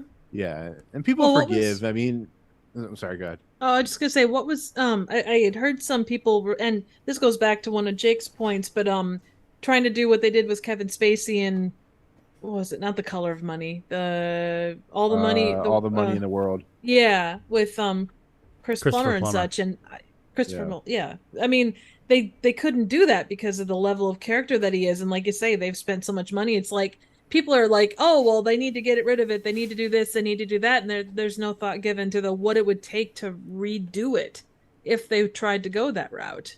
Yeah, that has been, like I said, that's been thrown out there a lot, but apparently because he plays multiple characters in it and he is in virtually every single scene, it would be, at that point you might as well just make a whole nother movie, and at that point just cancel it. Yeah. So And it would be like the replacement of Christopher Plummer is like when they had to replace his father as the Barry Allen's father in the Flash, because I think I can't remember who's playing his father. He's a staple of Jeffrey Zack Dean Snyder. Morgan? He played. What's that? Jeffrey no, Dean well, Morgan? no. the guy who played Jesus plays his dad in the original one. Yeah. No, what I was saying was they had to replace him because of scheduling conflicts with something. But anyways, that's the kind of stuff that you can replace pretty easily. But when you have a main character who, like Jacob says, is in every single shot, you might as well just burn the shit to the ground and fucking restart it and just kind of hope for the best, because you ain't gonna. There's no way you're gonna replace all that shit. Now, I as mean, hard they as you can did try. replace, like in what was the Zack Snyder movie about the zombies, the newer one, Army of the Oh, Dead? Oh yeah, but that yeah. was that's when Tig Notaro was brought in to replace whatever that douchebag did or whatever. But that's Yeah. a whole different thing. Like, you can't replace Barry Allen. It's really difficult. No, they could, but I mean, it would I just ain't gonna take lie, that 300 million. when they put her in that movie, I couldn't tell. I didn't even realize Yeah, no. until after the Yeah. movie came out that they'd done that. But anyway, Triv, did you tell us whether you're gonna? Well, Are you gonna see the Flash? Sorry, I'm probably hijacking. I probably won't. God, I really, like I say, I really love the Flash. It's exciting to see him out and about finally, but given all this, if I do, I'll probably wait until it's on streaming to catch it, which I'm a big, like, movies like that are made for the big screen, but I don't think I can see it in theaters. I'll still see it, but just not in theaters where I can control it a little more. Well, there you go, ladies and gentlemen. Nick said no. Movie Emporium, no Flash review. No, sir, I don't like No it. soup for you, or no Flash for you. Triv said no, not early Flash review. Maybe later on streaming. But over here on my channel, I'm going to review the shit out of that because I'm seeing that motherfucker. Go for it. No shame. Yeah, but I think the guy's a fucking nut, man. He needs to be the fuck out of here. But I can't help it. I want to see this shit. I want to see it more now with all this shit. And that's terrible. It's the same thing as a Batgirl. Batgirl, I had no interest. I would have seen it, but I had no personal interest in seeing that movie. Now that it's been canceled and all this crazy shit going on with it, I'm like, now I want to see it. Now I have an interest in seeing it. I want to see how bad it was. Well, one more thing before I stop talking because I'm hijacking this segment. You know what they could do? You know what they could do, Jacob? And this is my honest opinion, not really honest opinion, joking opinion. Just replace every scene with Ezra Miller with an explosion. He has a point, ladies and gentlemen. You should do that. Explosion, save the day. Which that's going to come up in the stream later on too. But all right, so yeah, Ezra Miller, crazy psycho. They might actually cancel his movie. I don't see it, but it's at least on the table. So let us know in the comments below what you guys think of that. Are you looking forward to the Flash movie? Would you go see this movie with any of these outcomes that could possibly happen? Or are you just like, fuck Ezra Miller and fuck this movie? Hashtag flashbang explosions. Yeah, I'm going to see it. But yeah, hashtag flashbang explosions. Absolutely. I love that. Get that started. Alrighty, so moving on to the next thing. Our third story of the day. We're going to talk real quick about some video games, which I know Triv is an avid video game player. Oh yeah. Well, my movable hands make me great at playing video games. Well, this is just a quick little story, and this has done the rounds already. And all right, for a little bit of backstory for those of you that aren't as familiar in the video game space, Microsoft, which owns Xbox, has a service called Game Pass. I know I've talked about this before. It's the Netflix of games, pretty much. You don't stream them. You can, but you download them. And you pay a monthly service. You get this big, huge amount, hundreds and hundreds of games. It's been called the best value in gaming and all this. And it is. It's a great service. I have subscribed to it since it began. I think it's a really good service. PlayStation faithfuls, the toxic side of the PlayStation fandom, have talked shit about Game Pass since day one. It's ruining gaming and all this and that and blah, blah, blah. PlayStation would never do this. Well, this past year, PlayStation did that. And they've actually had a streaming service for a while, but it just wasn't that good. But they rebranded it and re-released it here recently, PlayStation Plus. That's their Game Pass equivalent. Most people say that while it's a solid service, it's still not up to the same level that Xbox Game Pass is. There was a big story we did a week ago, I think it was, where with Microsoft's trying to buy, or is buying, Activision Blizzard, PlayStation came forth and had comments about that. One of the things was they have Game Pass, essentially, they have Game Pass and we can't. It would take us years to get to the point to where they are. My comments on that were, and that's not their fault. You should have fucking struck earlier. I mean, people were asking you to do it a long time ago. It's not the other company's fault because they did this thing better. You did plenty of things better, and nobody said, it's not fair that Microsoft can't, have that, with the PlayStation 4, you fucking murdered them. So people can't say, well, the PlayStation 5 shouldn't be successful because the Xbox didn't have the same amount of time, blah, blah, blah, blah, all that bullshit. Well, now we're finding out that through some filings, I think that's around that whole thing with the Brazilian government, some stuff is coming out. Microsoft alleged, but then some new reports have come out, new actual evidence that apparently Sony has been blocking Game Pass games with companies with contracts and stuff like that. Now, I'm of two minds on this, but here's what I got for it. It says Microsoft has claimed that Sony has paid blocking rights to developers to prevent their games from being added to Game Pass. Now, Game Pass has all of Microsoft's own studios games on there day one, but they also get third-party, Capcom with Resident Evil and Assassin's Creed from Ubisoft, things like that. They pay developers money or publishers money to put their games on their service. So, make up for, hey, you're not getting any money for it being on the service. We pay you amount, you put it on here, our people get it. That gets people, incentivizes them to want to come over. So they're saying that Sony has been paying these companies not to put their titles on Game Pass. Microsoft's ability to continue expanding this is from Microsoft as well. Microsoft's ability to continue expanding Game Pass has been hampered by Sony's desire to inhibit such growth. Microsoft claimed in its to the Administrative Council for Economic Defense. I didn't even know that was a thing. Sony pays for blocking rights to prevent developers from adding content to Game Pass and other competing subscription services. People are up in arms about this, and they're like, that is terrible that they're doing that, and blah, blah, blah, and blah, that they're paying companies not to put it on their platform. It'll be like multi-platform things, such as Resident Evil Village was one of them they were talking about, actually. Sony apparently, and they found documents about this, they apparently went to Capcom and said, hey, because Village is on all the platforms. It's on the Xbox, it's on PlayStation, but Xbox wanted it on Game Pass because that's a big win. Sony went to them and said, hey, we're going to pay you X amount of money not to have the game exclusive to our console, which they'll do that too, but just to not put it on their console or on their service, not their console. So they can't offer it for free on their service. And people are like, that's shitty. And I do think that's shitty. I think that's fucked up. I mean, why you're going to pay money not to have it on yours, but just to keep it off of other people's? That's, what the fuck? That's shitty. If you have faith in your console, let the other ones have them do whatever they're going to do. However, this is nothing new. This is things that console makers have been doing for years, and Sony is the biggest offender when it comes to this. But Microsoft's not. They'll do it too. I mean, Tomb Raider, Rise of the Tomb Raider, they paid for a year exclusivity, which is essentially the same thing. It kept it off of the other consoles for at least 1 year, the first year. People jumped their ever living shit about that and were like, I can't believe they're paying to have 1 year exclusivity. I'm like, but they never say anything about the other companies when they do this. And when I say other companies, mainly Sony. Sony is notorious for coming in and paying Square Enix to not put Final Fantasy VII Remake on Xbox, but only on theirs. And now they're doing this, which is essentially the same thing. It's keeping it off of a platform of sorts.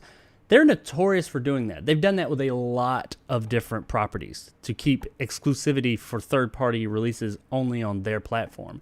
And nobody had anything to say. Now, people got something to say. They're like, I can't believe they're doing this. It's like, they've been fucking doing this. What are you talking about? Why are you're mad now? You were writing Microsoft about doing it, and they've done it with some other titles too. But like I said, Sony is just notorious for it. Me, myself, personally, it's fair game. It's business. If they want to offer their money for shit not to show up on another service, I enjoy the Game Pass service. But hey, it's free commerce. It's fair business.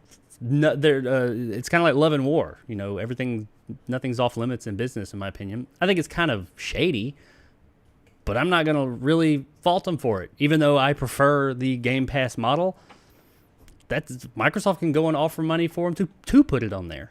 So I think that I'm not going to rake them over the coals for it. Like I said, I think it's shady, but I'm not going to rake them over the coals for it. But people are really up in arms about this. What do you guys think about, how do you take all this in? I'll go to you, Nick, first, because I know you. Yeah, yeah. Exclusivity has always been a thing in video games. It's been a thing since, as far back as we can remember. Look at Epic Games. Epic Games does this shit all the time, and I don't know. Like, I'm at a point where I don't even like playing video games anymore because they're just a pain in the ass. And I understand why you go back to old school games, because at least you can go back and play without issues. But this is just the nonsense that keeps me from playing video games. It's like, so I can't play on Xbox Game Pass because PlayStation's a bunch of little bitches. And it's just not fun. And then on top of that, you have to pay for all this shit like DLC and magic boxes or loot boxes. And I know Triv, you're not big into the gaming world, but it's like a shitstorm right now in the video game culture and video game world. And it is. If you ever get a chance, go look at fucking, was it Activision or EA or whatever it is, and all the shit that they went through, the female gamers and stuff like that. If you think that Gamergate, movie fans, the horror community, Star Wars fans, all these people are toxic communities, look at the PlayStation versus Xbox video game community. My plastic box is better than yours. It is the stupidest fucking thing in the world, and the shit that people get mad about. And admittedly, right now, I prefer the Xbox ecosystem over the PlayStation one, but I have all of them and I play all of them. I enjoy games as a whole. I don't toxic fanboy for anything. That's my preferred platform. But really, I mean, hell, I streamed a PlayStation 5 game. It was on PC, but I mean, it was one of their games. I don't care who's releasing stuff, but I mean, the PlayStation fans in the past few years, when I say not fans, I hate saying that. The toxic fans, man, they are fucking bad. You find countless videos about the crazy dumbass shit these motherfuckers say. It's ridiculous. If I was just I'm a PlayStation fan like anybody else. I'm an Xbox fan. It pisses me off that, like, look, you're making me not want to be a fan because you're so fucking toxic. It's similar to the whole Star Wars fandom thing. But just based on the information that you have here, does this strike you as like shady, or are you just like, I mean, it's whatever. It's, business as usual. There's two sides to it. So from the perspective of, okay, look at streaming. Like Disney stuff or whatever it is, they have exclusive rights to put their shit wherever they get paid to put it. But to hold back and be like, well, we are requiring you as a developer to stay with us for a year and we're going to pay you this money. But, it's going to tank your reputation in the community amongst all these other people. There's every game has those things that set it apart from everything else. But if someone's not going to be able to get that game when it comes out, I feel like a lot of folks are just going to be like, well, I used to be a fan of this, but I'm not going to wait a year to play it. And I don't want it to be spoiled, because spoilers, I'm sure, in video games are the same as they are in movies, from that perspective. So I'll find, and obviously you have loyalty towards certain things, especially if you've played through all of the previous incarnations of it. But I feel like it's a way to lose a lot of people long term, for short term gains. Well, they're hoping that you will move. If you're Weigh an that Xbox out. fan and they get something that you can't have, and now this is a platform within a platform. Granted, is what Right. we're talking about specifically here. But the whole exclusivity thing is, they're hoping that if they if they have more exclusives over there on their side, then you'll go over there. You'll buy their stuff. I don't know. Maybe it's shown that exclusives don't really sell consoles. The exclusives are never like the top selling consoles or games in consoles typically. Mm. Like it's usually these like Call of Duty and stuff like that. What I found interesting about this whole thing though is that Sony is essentially this whole filing that they did in Brazil. And what's big about this is that all these things, Brazil's government, the way they do things, everything's public. So everything they said in this Brazilian FTC version filings, everybody could see. Now the stuff over here, we don't see that stuff. Everywhere else, we don't see that, or it's not as readily available. So that's what's these comments they're making. They may have been making them across the world at all the other trade commissions, but this one is very public, and everybody picked up on it. One of Sony's big things was it's not fair, if you will, that they'll have exclusive. They could possibly have exclusivity to these games that this big company that they're buying, Microsoft is buying Activision, that they're going to have exclusivity to it. We can't compete with that. It's not fair that they have exclusivity to that game, or they could. They're talking about Call of Duty. But then they turn around and do this shit where they just pay for exclusivity on their platform or to keep things off of a platform within their platform, whatever. They're paying for exclusivity, and they do that a lot. But they're bitching about it's not fair that they could have exclusivity to this. Make up your fucking mind. Which is it? Is exclusivity okay or is it not okay? Because they kind of hold their hat or hang their hat on that whole exclusive PlayStation titles. If that's the case, make everybody can have everything across the board. You can't. It's kind of like a cake and eat it thing. I mean, they're bitching about exclusivity and like how it's like they want exclusivity. It's okay if we have exclusivity, and they're hardcore toxic fans are like this. It's okay if we have exclusivity and if we're doing well, but not the other guy. But we do want to bitch about how they're not doing well and say you need to do better. It makes no fucking sense to me. Well, and if it was inside of their own, because they're trying to influence other like developers, so it's not within Sony, it's external developers, right? Yes. So that it seems like they're trying to push their weight around, like, hey, we're the big guys, you better listen to us, otherwise we're gonna, screw you over hardcore. Like, it's one thing to, manage business in your own, but where you're talking outside of that, yeah, that's kind of, I don't know, it feels shitty. Well, and I get if you own a company, their shit's exclusive to your console or whatever it is, your platform. That makes sense. I mean, you own them. Why would you put them on another console? And that's the crazy thing is Microsoft's even saying, "Hey, we're gonna own Call of Duty, but we'll still put it on your console. We're gonna get money for it, but we'll still put it out there so your fans can enjoy it." I mean, Right. how long they'll do that, who knows? But they're saying that yeah, we'll still put it out. And they're still bitching. Like Jesus, because they're bitching that okay, it's still gonna be on all the consoles. We'll still have it. Woof, that's good. Number one selling game for the past like 10 goddamn years. We're still gonna have access to, but it's gonna be free on your platform. That's not fair, because obviously people are gonna pick your platform because it's free over there. Well, no shit. That's that's not their fault. I don't know. But there's not a lot more to say about this. And everybody's already kind of said it all. But I just thought I just saw this and it's very hypocritical. And it's not just Sony themselves. Honestly, Sony's a fucking company. They're there to make money. I get they're making money. Like I said, I don't blame them if they're paying for exclusivity either on their console or to keep things off of Microsoft's platform or their platform within a platform. Business is business, man. Shady or not. Microsoft has the option to come in and say, well, we'll counter your deal and pay you this or whatever, or they could do the same thing with other things. That's they can do that. Nothing is off limits, but it's still kind of shady in my opinion. It's the fans. They're the ones that fuel this shit, and the toxic fans. I keep saying fans. I mean toxic fans. They're fucking ridiculous, and the hypocritical side of it all. But anyway, I had another story we're going to talk about. but I'm going to skip over one because we're running a little short on time, and we're going to skip this last story. We're going to talk about trailers, and I'll just touch on it real quick. There was a new trailer for Nope released that's a spoiler-tastic trailer, specifically for that, designed to get people back in theaters to see it again. We're going to talk about trailers and how they're spoiling things and all this. I know this is something Nick wanted to talk about at some point. I'm honestly not as prepared for this one as I had hoped, so we might revisit this one later on down the line. But if you Stop haven't, spoiling fucking movies and trailers, goddammit. That's my advice. yes, exactly. That is the basic. I think we're going to come back to this in a more general, broad terms. We talked about this a few weeks ago amongst ourselves, and I saw this thing, this story that this new trailer came out, and I was like, what the fuck?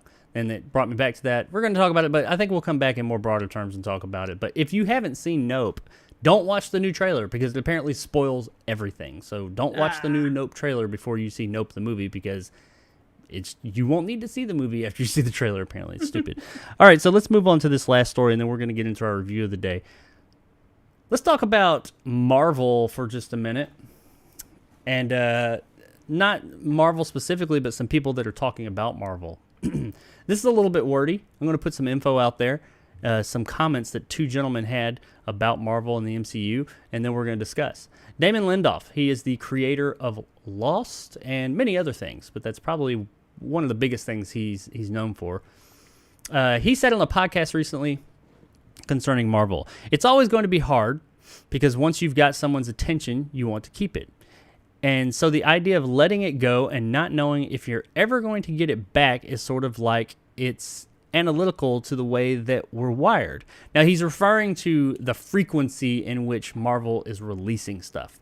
It came up the whole superhero or Marvel fatigue, and he's commenting on that. He also said, from a slightly sort of more cynical standpoint, this is a business, he continued. It's an industry, and if you make a couple of great Marvel movies, the instinct is we need to make more Marvel movies, and we need to expand this. And I have this sort of interior feeling of like, wow, I wish they made less because it would make each one that came out a little bit more special.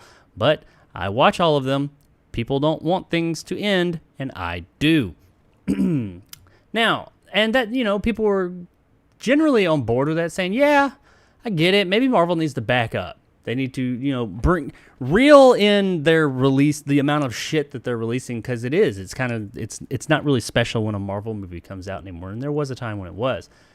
Now, in a similar report, Mark Ruffalo, which plays the Hulk, he's a interesting character, love him or hate him, he said concerning those comments and Marvel's output, it's not something I worry about. I understand that these things run their course and then something else comes along. But the thing Marvel has done well is that inside the MCU, just as they do with comic books, they let a director or an actor sort of recreate each piece to their own style, their likeness. Marvel generally lets them bring that to the material.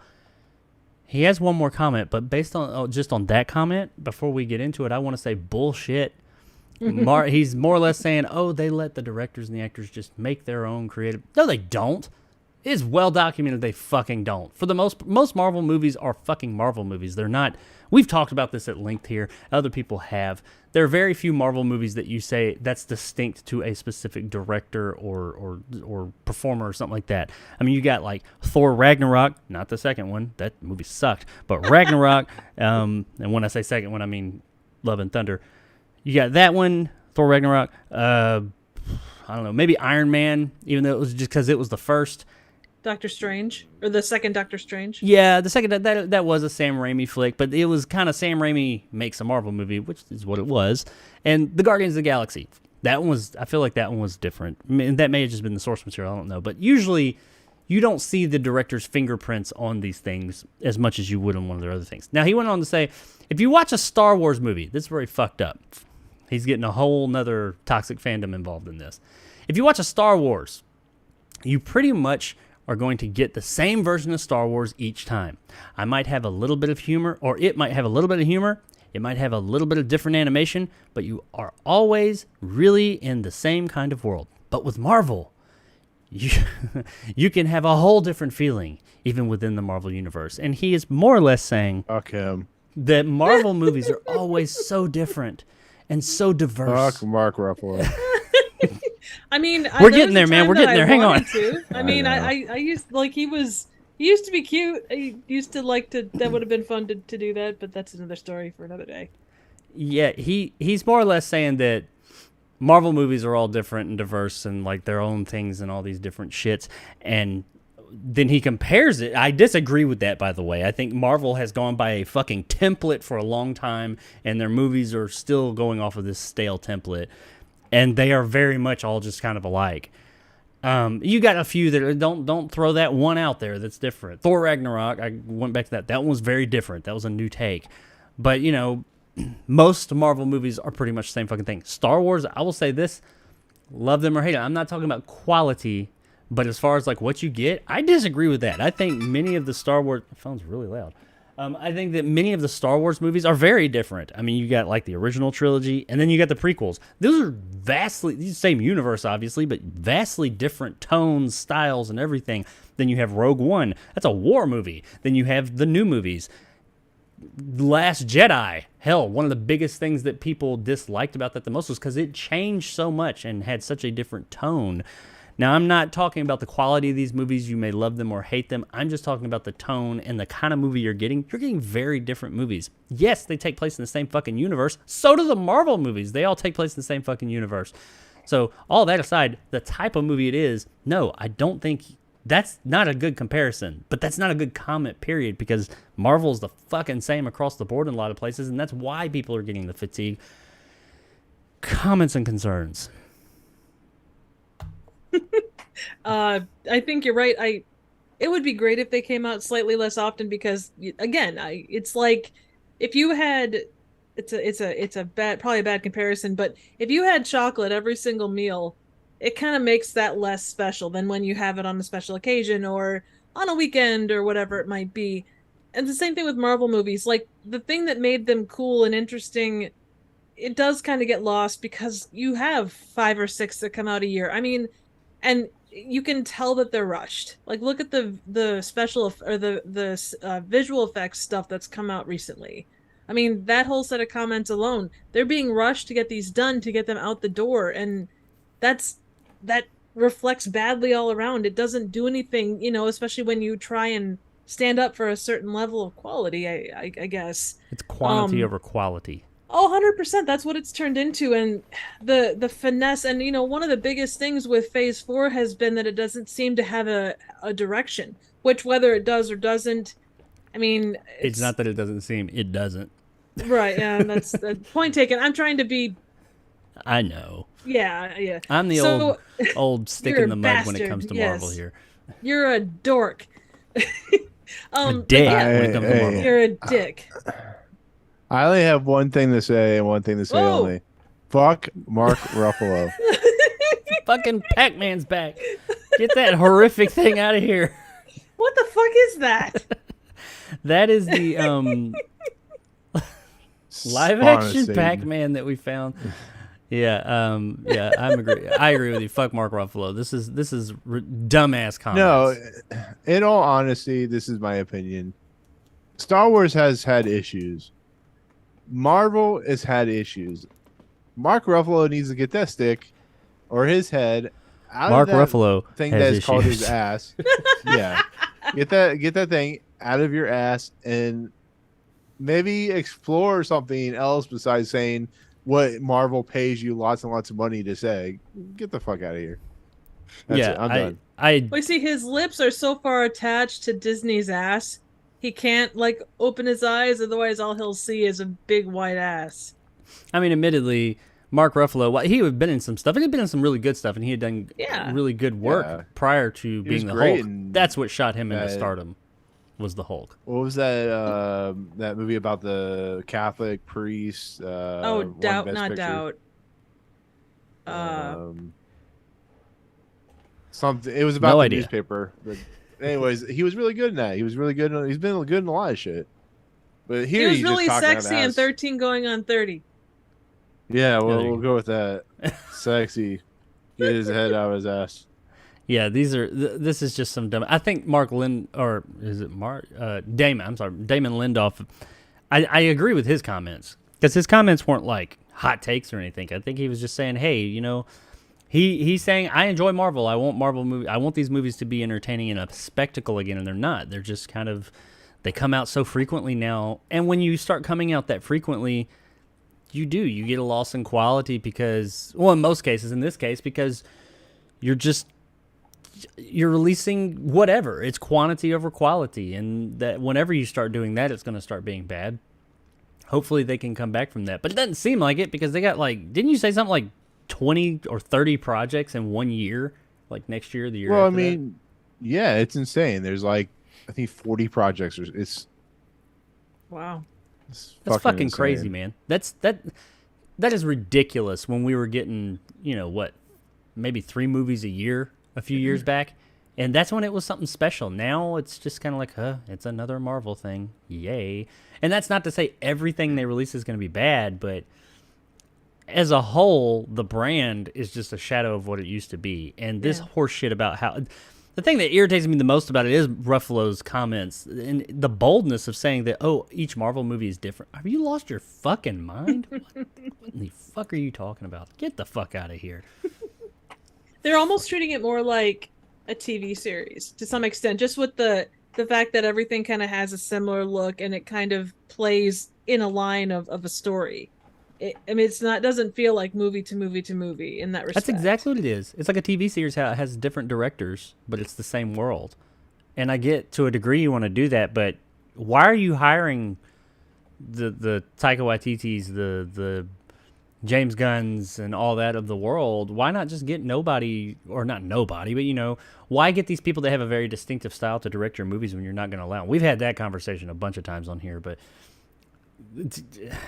to go out, and everybody knows it. That's not like nothing new, but him to come out here and say this, he is either oblivious and just living in his own little fucking world, or like you guys said, he's got his head shoved up that fucking mouse's ass so far that all he smells is fucking brie cheese. I will forgive him. But give me 1 second. If he goes and stars in this, I will forgive him for his comments. You heard it here first, ladies and gentlemen. Mark Ruffalo has been cast as live-action Pac-Man in the live-action Pac-Man movie. God, and this is something the out of first the image. asylum. I do have an interesting question. It diverts a little bit, but it's still sort of relevant. So remember when Martin Scorsese made his comments about Marvel movies, how they're more of a theme park, amusement park type of a thing as compared to cinematic? Yeah, exactly. Would you put his comments? Would you say that Damon Lindelof's comments are maybe more what Scorsese meant when he was speaking? I don't think that's what he meant. I mean, on the Scorsese stuff, I don't think Martin Scorsese meant those comments in the negative fashion that people took them. Right. I think it's just the verbiage he used. And, sometimes that happens with famous people. They say something and people run with it. I think they were, just on surface, that's a dumbass comment. Movies and you're making me defend Marvel now. I fucking hate it. But movie's a movie. Who am I or anyone to dictate what people enjoy? And if people enjoy the Marvel movies, which obviously they do, good on you. I'm happy for you. They're not for me anymore. They're just losing. Whatever. I've talked about that extensively. But I think that he was just trying to say that they're not the definitive, long-lasting cinematic experience. Like, he feels like, the guy's made, like, Goodfellas and stuff like that. These are movies you can watch 30 years later. I don't feel like Marvel movies are like that. They are very in the moment, of the moment. And in that, you hit on something a minute ago about the TV show thing. They are like TV shows. TV shows you watch now, you got some that you go back to, but many TV shows, they're week to week, and then you never watch them again. And that's kind of what Marvel movies are. You watch it, and you're like, okay, that was entertaining for what it was. Some people will go back to them, sure, but I don't feel like in 30 years you're going to go back to some of these Marvel movies. Some of them stand the test of time, but many of them I feel like they're just going to be, especially the more recent ones, they're just going to be forgotten to time. And I think, I'd like to think that's what he was referencing. He may have just been saying, no, these movies are trash, and they don't deserve to be filmed. I don't know. Lindelof seems like he's saying, hey, just, back off. Stop flooding the market. I get, the iron's hot. Let's strike. But Jesus Christ, you're just like fucking strike, strike, strike, strike. Back the fuck off a little bit and make it special again, because that's what made you big. But who the hell am I? I'm just some guy on YouTube. So Okay. was it the Viagra that made him big? Maybe. I don't know. Probably Scorsese, because he's, older. Lindelof's not that old. But moving on to the next thing. Now, this is the final portion of the show. We are going to talk about... I know I'm trying to move things along here because we are already quickly approaching 2 hours. And I'm trying to keep this show a little bit shorter than that. We got about 3 more hours. Yeah, I hope it's spicy. If it goes on to talking like we did last time, I'm going to try and go through this thing. We're going to talk about a movie today that many of you probably aren't aware of, and maybe you are, maybe you just forgot about it. And that's the whole idea behind this segment: forgotten awesomeness. We're going to talk about awesome little movies. They're not all good movies. I'm not saying this is a good movie, but it is a fun movie, and there's something about it I like. And this one is a little bit interesting. It wasn't originally on the list, but it came onto the list here recently because one of the three of us, which we also do a podcast called The Fifth Dimension, talking about Twilight Zone episodes each week, the three of us, so go check that out. But we were talking one night before, maybe during, I don't know, we talk a lot on that show about movies that we've seen, and this movie came up that Nick and I have seen, and we couldn't believe that Triv had not seen it before. And I'm trying to hide. I can't the hide. name of that movie would this be... is my face when I found this out. Now, it's not a big movie, but as you'll see in the background here, it's Nothing But Trouble. Dan Aykroyd, Chevy Chase, Demi Moore, John Candy flick. Came out in 1991. It's not a big movie, but it's one of those movies that we just felt like people like within our crowd had probably seen. I have a warm spot in my heart for this movie. It got trashed by critics and did for a long time, and it wasn't until more recently that it started getting a little bit of love from some people. And I think that it's just kind of, I think a lot of the people that were around my age when it came out, I would have been 11, 12, something like that, probably had enjoyed it. It spoke to us a little bit, and now those people are older, and that's why we're seeing more of that love. But we're going to talk about that movie. We're going to walk through it a little bit and just pick up on some of the parts. Me and Triv, Nick was unable to, unfortunately, last night, but me and Triv sat down and watched this flick, and I got her reactions to it as she watched it, and we're gonna talk about it as it goes along. But where does Nothing But Trouble? In what place? What does it hold for you, Nick? What does Nothing But Trouble mean for you? Before we jump into this, okay, because Nothing Nick But was Trouble. the harbinger of. He's the one who said we have to talk about this movie. By the way, Yeah, I couldn't believe that Triv had never seen this movie. I was literally doing. I was like, Triv has seen a billion shitty movies in her life, and the fact that she never saw this. No, I love you, Triv. So here's how I stand on Nothing But Trouble. Like Ferris Bueller's Day Off and One Crazy Summer and Bill and Ted's Bogus Journey, this was a rotation staple in my youth of watching. Now you go, Nick. Explains a lot about you. But you go, Nick, how as a young kid were you watching this shit? Same thing with Freaked. Believe it or not, I watched Freaked a lot when I was a kid. love Freak. And as Triv just said, this is why I'm really fucked up in the head. No, I'm kidding. This movie is bad. It's really bad. It's terrible. But when you actually go back and read about it, all the stuff with Dan Aykroyd and the people he got involved with it and how bad Chevy Chase was, I have an appreciation for the fact that Dan Aykroyd put up with a lot of shit in this movie. He went through a lot of PTSD making this movie. But to my thoughts, it's a weird movie. It's not a very good movie, but it's one of those so bad it's good that you enjoy. There are people that show up in this movie, like certain famous musicians, which is amazing. Now, I did watch most of this before we went on the air, and the biggest problem I have with this movie is the pacing is all over the place and just the weird kind of side characters. But there is a kineticism to this movie. There is a intrigue and funness to this movie, and it's just an all around just weird experience that you have fun with. This is like an acid drop type of movie, or drink enough alcohol every time Dan Aykroyd says something weird, or every time you see his penis nose or something like that. It's just Which is right it's above your shoulder. yeah, right there. Is it Yeah, more or less scary than the realistic Pac-Man? No, The nose nothing itself? Can, nothing can. The nose nose is the most itself. terrifying thing ever. But in all honesty, it's a terrible movie. But like Triv says, you can find great stuff out of the terrible movies, and that's what this movie does. It's like Troll 2 or Troll 2 or Troll or any of these Both like of those, crazy honestly. weird, yeah, or Killer Condoms or something like that. You can find the weirdness and strangeness out of the fun thing. So I personally enjoy it. It's not a good movie, I'm aware, but I like it for what it is, what it's worth. So that's why I recommended it.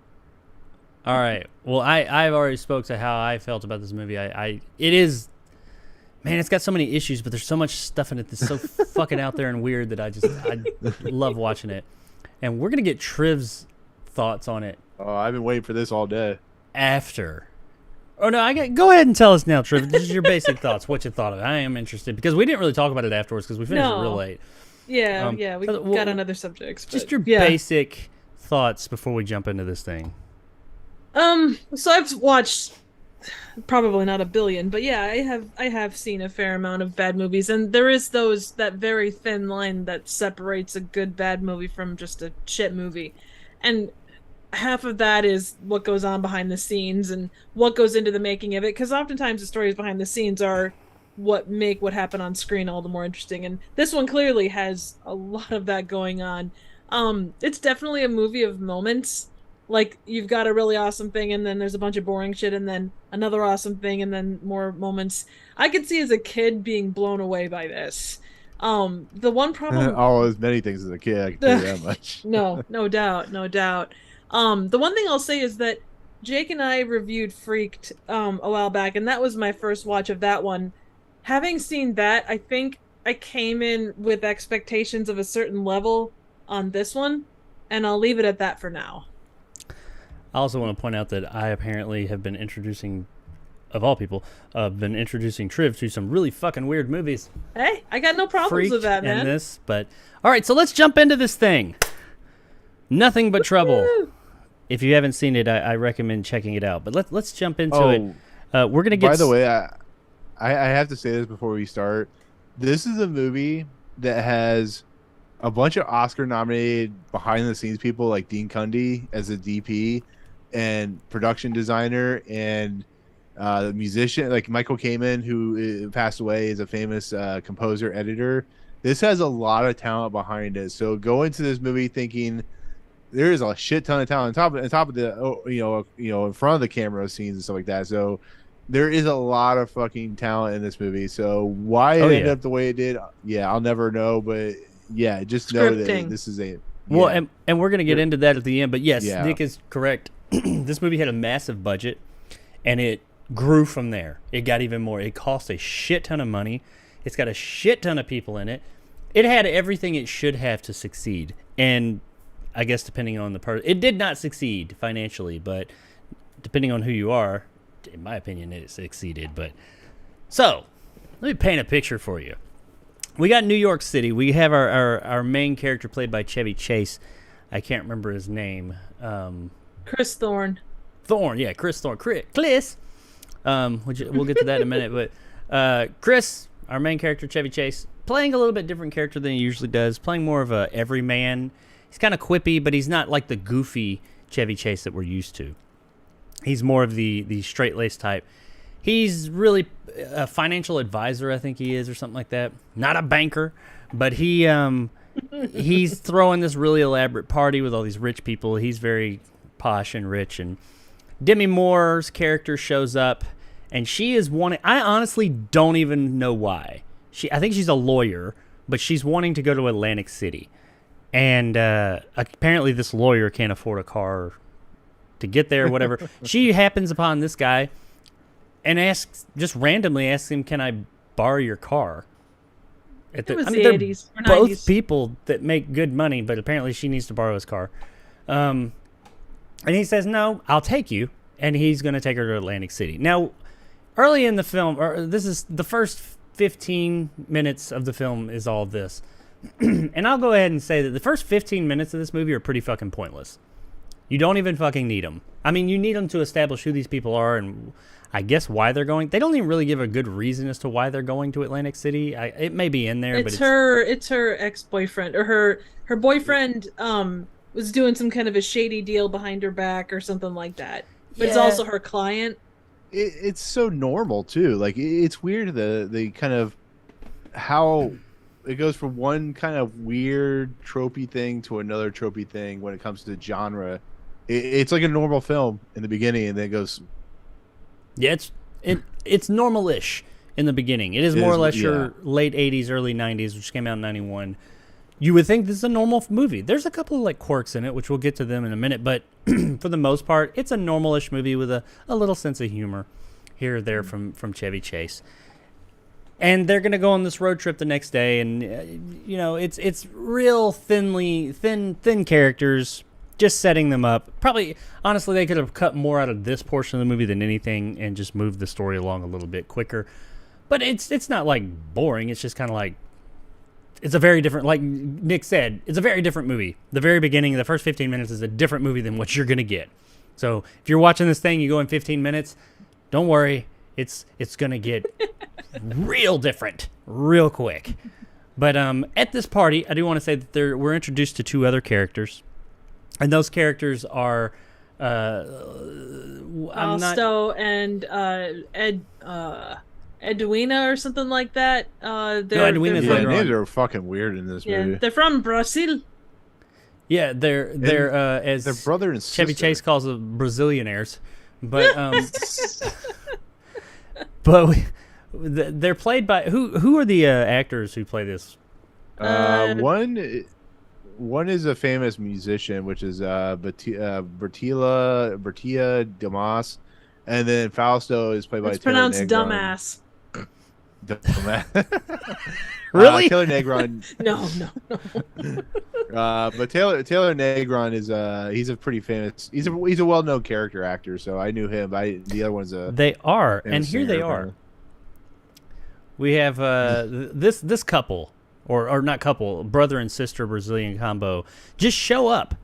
Just show the fuck up at this guy's party. I mean, they're at his party anyway. That he is their financial advisor. But they are like the most pushy couple ever, and they decide they're going to go on this trip too. And me, myself, I mean, you've got this chick over here. I don't know what she's wearing. She looks like the Chiquita Banana chick. And And that's their normal outfit. Like, that's the most normal of what they wear. Yes, and they are quite possibly two of the most annoying yet funny characters ever. And the way they say his name, they continuously they both of them, they don't say Chris, they run around the whole movie going Cliss, Cliss, Cliss, Cliss, do this, Cliss, Cliss. It's all, if you played a fucking drinking game within the first 20 minutes of this movie of how many times they say Cliss, you'd be shit-faced in 10 minutes. Like shit-faced like, anyway. It's like Fisher Stevens in Short Circuit when he plays the it's the same thing. It's like a drinking game. Yeah, and it's ridiculous. But yeah, these guys they're I guess kind of the comic relief in the beginning, I suppose. I don't know, but anyway, they take off to go to Atlantic City, and our two Brazilianaires tell Cliss that, hey, let's get off the road. Let's take the country roads, as he put it. And he's like, we're in Jersey, or we're going through Jersey. There's nothing to see. And they go on these country roads, or they get off. They provoke him into getting off, and he gets off, and they start going through just the Appalachian Trail or something like that. I don't know, but like some towns and all that. They come up on a town, Vulcanvania, I believe is what they call it. And it has the best billboard outside of it. Oh yeah. Oh yeah, it does. The side road is amazing. The name of it. I didn't catch that. Yeah, I don't have a picture of it, but yes, there's a billboard that we see that is just absolutely amazing. Let me see if I can find it here. Well, it's essentially, there's a car that's like on fire, and there's a cop holding a baby, and then it's something like I don't know, obey the laws, we save lives or something like that. It's such a weird billboard. Oh, I found it. Okay, so yeah, this is the town that they end up in, and they're in his BMW. They roll up on this town right here. Sinkholes caution. Sinkholes. But here's the town, and then we have this amazing billboard right here. He should have obeyed the law. Village of Vulcanvania, welcome, drive safely, slow down. You got fucking dead bodies in the background and stuff. And the cop's holding a baby. What in the fuck are we watching? Also, point of reference, the town, like, there's a cult, like, it was based on Centralia, or Centralvania, or I think it's Centralia, Pennsylvania.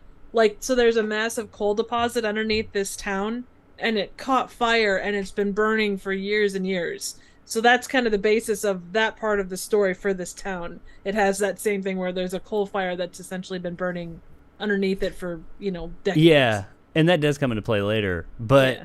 also, our main character, Kliss, he, like I said, he's not playing the regular Chevy Chase things that he usually does. The Chevy Chaseisms, though, if you will, they come out, his cynical kind of nature.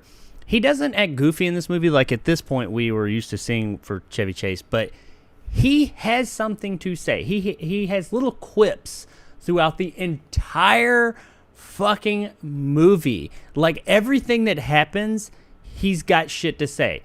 And he just has shit to say about everything, and a ton of it's done in like post and ADR, and you could tell the change in how the audio sounds.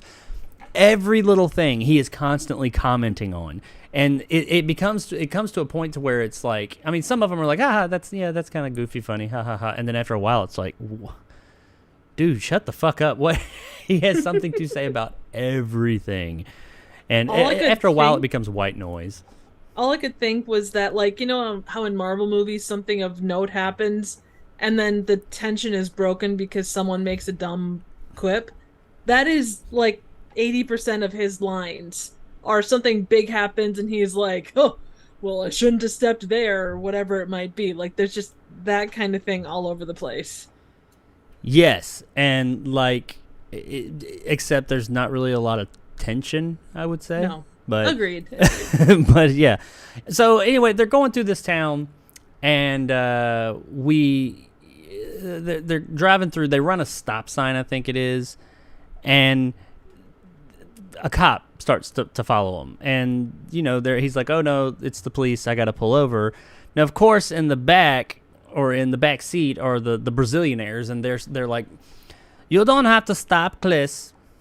You can go and you don't have to stop. You're in a BMW. Let's see what this baby can do. Put it to the floor and get out of here. You don't have to stop for this cop." And I'm not being like insensitive. That's how the movie does it. It's really over the top. And so they take off, and he says, "I'm not going to stop." And he's like, "What will this baby do? I bet it'll do 90. And he's like, "Oh, this'll do 130. He's like, "Then do it, Kliss. Let's do it. Let's see you do it." So they take off and try and get away from this cop. Unfortunately for them, though, they didn't realize. They're not just trying to outrun a cop. Oh, no. This cop, and I have a clip. They're trying to outrun, they found, let me let you guys see it. Now I think you may be breaking the law. So now they're going along, and they're like, "Oh yeah, we're good. He can never catch us." But this isn't just any cop. This is fucking Mad Max. It's like Batman. I mean, who the fuck is this cop? He's got a fast car too. And then even after that, he starts to like turn on like switches and stuff that like close barriers ahead of him. He's like Mad Max mixed with fucking James Bond. And yeah, I love how the road's called Old Coke Road. And that's another thing about this it's movie. like Old Coke. Everything, the shit in the background. There's so much stuff always going on in the background of this movie. It's just like, it's kind of too. You almost have to watch it more than once just to kind of like take in everything. But so they get pulled over. Kliss gives in to the peer pressure, speeds, and the cop pulls him over. The cop is John Candy, and he comes in and he tells them, you're being detained, and it won't be a problem if we're not gonna have a problem. Don't make no problems. Don't won't be no problems. And he says, follow me to the magistrate or the judge or whatever, and we'll get this taken care of. And he's like, whatever, okay, I'll pay these tickets, I'll get out of here. So they follow him to this really fucked up, decrepit looking house that looks like the house from Psycho, but it was left unattended for 50 years or 100 years, and hoarders moved in. So they go into this place. You see it right here, this house, and they go there to await their arraignment. What did you guys? I mean, I know Nick, you've seen the movie, so you knew what to expect. Drive up to this point, because this is right around the time that things start getting weird, but it's still I understand. It's still somewhat normal. What were you thinking while watching this movie at this point? All I could think was Texas Chainsaw Massacre, and I know that's not where it was going, but the warnings that you gave beforehand, it's like, okay, they're in for some shit. That this guy is working for something other than the state or whatever. There's some dubious things going on. How many body parts are these guys gonna leave? And it was basically where I was at, in a dark, humorous way. Yeah, that's you're really honestly not too far off from where the movie ends up going. True. Really. Considering some people that end up there. Yeah. So they arrive at this house. They go over a moat and everything to get to it, and there's like a drawbridge and all that stuff. But the house, I will say, is the whole, not just the house, but the whole set. It's not even a set because they built it for real. Everything here, I guess, looks great. I mean, it's you could see the money. They had a massive budget, and it kept ballooning into an even larger budget, like I said. But every bit of this is practical. It's not even like matte paint. There may be some matte paintings, but it's all like built. You see where the money went, and you've got, because they built the house and everything. And I've got a little. Let me see. Where's a picture of it? I've got here. Here we go. Here's the house and the whole. I mean, this isn't probably the best representation of it, but you've got this massive actual structure they built and all this shit just outside of it. And there it is, all that. I mean, some of that's matte painting, you can tell, but there is a lot of stuff going on in this movie that they actually placed here. So it's got great set design. So they go inside this place, and the Chiquita siblings, by the way, are mad at Chris now because he ran from the cops and got caught, which that doesn't make a lot of fucking sense. But they go in, and they're brought in, and they're like, okay, well, you're going to go. This is the courthouse, apparently. And they go before the judge. And the judge comes down. They can't see him because there's some books in the way, and he starts going through stuff, saying some weird shit. And they're like, what exactly is going on here? And then and we get what were you we get a picture of the judge. The judge is played by Dan Aykroyd, which he plays a couple of different roles in this movie. And he has some interesting prosthetics here in the flick. And I'm going to show the scene of when we get the big reveal. He's been in the movie at this point, but we don't see him. He's got like prosthetics on and stuff like, or not prosthetics. He's got some books in front of him, and they say the wrong thing, and he jumps up. And this is the judge, who's a main character in the film. Stop. Let's just be quiet and let him do his little thing, and we'll be on our way. Oh, I will let you be on your way. And when you go, the cat's eyes will spin. And here he goes. There's the judge in all his glory. And I want you guys to look at this picture for a minute. Nick, what's the first thing you see here? There's some subliminal messaging going on here. What a prick. Yes. Ladies and gentlemen, it's not an optical illusion. And it's very intentional. But this gentleman has a dick for a nose. I was going to wonder if his name actually was Dick. No, I can't remember his name, but no, it's not Dick. It should have been.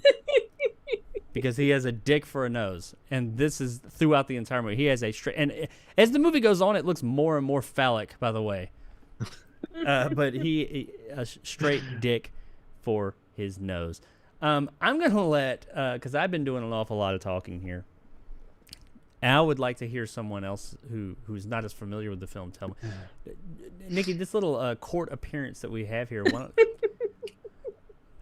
Nick, you not Nick. I'm sorry. Triv, why don't you lead us? Tell us about this court appearance and what happens and as things start to get odd in this movie.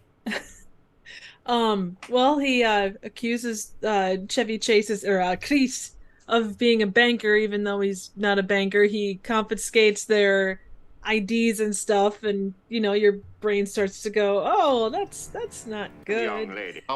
There's guns, and he says, "Well, we'll get this figured out, but you guys are gonna have to stay for another court appearance tomorrow at 4." And then they're all like, we can't do that because we have to be in Atlantic City. And then for some reason Chris decides to antagonize the judge while Demi Moore's character is sitting there trying to be like, "Oh, well, you're such a nice guy," and all this good stuff. And then he's like, "Ha ha ha, you're gonna stay until tomorrow." And he pulls a lever on an organ, and then the floor drops from under them, and they land in a gigantic pool of squeaky toys. Now, ladies and gentlemen, you hear that, and you're like, what the fuck is she talking nonsense here? I assure you she's not. She just gave you a very detailed rendition of what happens in this movie. That's how fucking out there this movie is. This isn't even the most out there portion of this movie. It gets out there. This is pretty tame in the grand goes scheme. places. This isn't penis nose levels of weird. Yeah, this is very tame compared to where the movie goes. That's for sure. And I know it sounds confusing, but just believe me, that's just the movie. Now, I will give the movie this much: as weird and out there and random as it seems, it's not hard to keep track of. I mean, as you're watching it, it's straightforward. Weirdly makes sense. I hate to use that word or phrase, but it does make sense as you're watching it. It's not such as like the Ice Pirates was, where it's like half the time I'm like, what in the fuck is actually going on here? No, you actually get what's going on. It's just... I'm surprised this didn't pop up on Riff Tracks. It could be a matter of too much penis nose licenses. It could be a lot of stuff. True. I feel like it's not that it doesn't take itself seriously, but you get movies that are to that extent where it's so out there to start with. The movie kind of does its own thing. Yeah. I mean, it doesn't need to. It's got Chevy Chase riffing on it throughout the entire movie. Yeah, 100%. He was kind of to say non-fucking stop. I will say, as much as I enjoyed the pit of squeaky toys, the thing that happens to the next folks that get brought in is so much more amazing in my book. Oh yeah, let's talk about that. So, let me say something real quick. Yeah, sure. When I was watching this as a kid, I don't remember those two scenes like being that close to each other. I always thought there was like some stuff in between the two, but when that scene that we're going to talk about happens, and then the cut that happens after that, I'm like, this movie is doing things that that's what I'm doing through this, watching this movie, rewatching. It doesn't make sense. No, it's a Chewbacca. But okay, so what Nick and Triv are alluding to is after our heroes are dropped into the squeaky toys and they're down there arguing about why they're there, we get a little side story that happens, and another vehicle of individuals new to the story get pulled over by John Candy's officer. And this would be a group of women and one man, and that man, of course, would be one of the Baldwins. So one of the Baldwins has shown up. You know shit's getting real now. It's Daniel Baldwin, by the way. Oh, is it Daniel? Oops, sorry. Yeah. And I don't even know. I've seen him in stuff. You can just tell by looking at him he's a fucking Baldwin. But he shows up, and he even tries to pull a gun on John Candy's character, but John Candy's character pulls a fucking Uzi out on him. This is like a rural area like deputy cop, like just like Andy Griffith guy, and he pulls out a fucking Uzi on the guy. But anyway, he takes them back, and they go to their court hearing with the judge, or the Reeve, I think is what they call him actually. And he finds them guilty. They got lots of drugs and all this and that, and he says, I'm going to sentence you to death, by this, that, the other. He says like some crazy stuff, and they're like, ah, because they're laughing at him the whole time. They're talking about his dick nose and all that stuff. And As you do. he tells them, get close, come close to the altar, the bench, and then he does this. And it's so great. That's so brilliant. Okay, so what's going on here? In some prep room, we got this. They go on. You fucking. Here it is. What's going on? It's taking a little bit longer than I thought. Worth the wait. Worth the wait. Oh, the Bone Stripper, the roller coaster from hell. It's not just a fancy name. This elaborate, crazy fucking thing is what he throws them at. And I'm a big fan of the mannequins in the background, or the back of the thing, too. Now, just for fear of running like copyrights, I don't want to show too much more. I'm going to show you the end. But they go on this crazy roller coaster, and they're like, "What the fuck is going on?" And they fly into this. It's like the Unix machine from Ice Pirates. And yeah, he fucking killed them. And it shoots their bones out into a pile over here. Yeah, you get a skeleton and a full spine, too, which is pretty great. Now, this whole part here really reminded me of Freaks, like just that like, oh, bodily mutilation, but it's done in a weirdly dark comedic way. Yeah, and it just hadn't gone there as of yet. And then all of a sudden, hey, we're not just going there, we're going all the fucking way. We're stripping it down to the bone, bitches. Yeah, they're I love how it actually has like a sprinkler system or whatever, or water just starts shooting into this. Yeah, to clean out all the blood to and clean gut. it. I'm like, that is fucking awesome. I didn't realize that when I was a kid, but I saw that last night. It's got like a sprinkler system afterwards to spray off all the blood off. You know, you got to keep that stuff, maintenance. You got to keep the maintenance on your sanitize, yeah. bone stripping death machine. You don't want it to get COVID. No, you definitely don't. But anyway, okay, so that happens, and then we're going to supper. So our heroes are oh god are in their little they're in their little room that they're held, I guess, captive in. And so, because he says that the reason they're held captive, by the way, is he tells them, hey, your next appointment will be, I think Triv, you said this, but your next appointment will be tomorrow at 4:00 p.m. So he's holding them over, and like she said, that they were like, no, we got to go to Atlantic City. But then they go to supper. The female deputy comes in with an M16, says, time for supper, and they go to eat with the family. And I'm going to let Nick take it over and tell us about this amazing dinner, this amazing meal that we have here, this whole scene, this everything going on here, and we'll step in when needed. Yeah, so out of the blue, they're like, wait, is this how you treat all your guests, all your criminal guests or whatever? And so they're sitting down, and Dan Aykroyd he's already had like an amazing entrance, but here he has like a what's that movie called? Rocky Horror Picture Show entrance, where he just comes down on a lift. He's like, and there's like music playing and shit. Did it leave you with patient?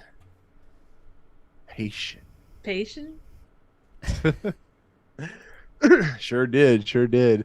But this dinner is like straight up weird, because there's like, he puts a gas can nozzle into a warm cup of Hawaiian punch, and it just like, there's like ants on a log, and an oil thing. yeah.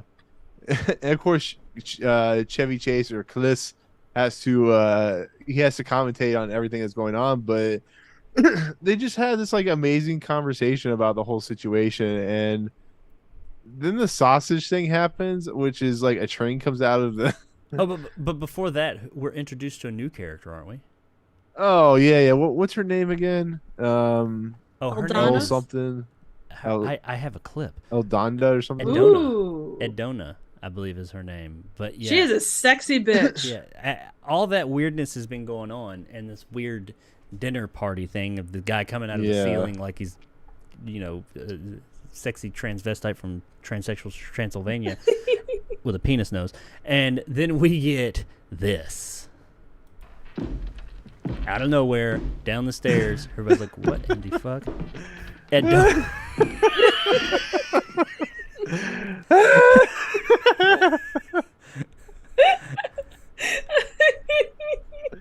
You know what, John Candy? This is how you know. Yeah, this is how you know you love John Candy. For the love of God. He's got great legs. I'm not gonna lie. Yeah. So John Candy shows up as the other, I guess, grandkid, Edona, I think is her name. Yeah. I'm sorry, Eldona. Eldona. Yeah, Eldona. That is it like who just does says something. She doesn't speak. She goes to everything. But yeah, I'm sorry. Continue on with the scene. No, I'm doing a real bad job explaining this, but basically, it boils the best scene in this movie outside of the introduction to drag, which I read a trivia thing on this. And I know you guys probably did too, where every time Dan Aykroyd thought about John Candy and drag, he was like bust out laughing. So you can imagine how many takes they had to do of just that scene alone with Dan Aykroyd in there going, all right, John, come down the stairs, and he just starts busting out laughing because it's so funny. But they're basically fed like southern redneck version of like the Temple of Doom food. So you get like ants on a log, and you get like dogs. These Get sausage, your dog. Yeah. And I can't remember if they were like actual dogs, but I thought as a kid No, they it's were hot actual, dogs. no, I know, but I thought as a kid they were like actual dogs that they fed. That joke actually happens when he says, "Everybody, how you like your dogs?" And Demi Moore's like, he's like, "No, hot dogs, not dogs."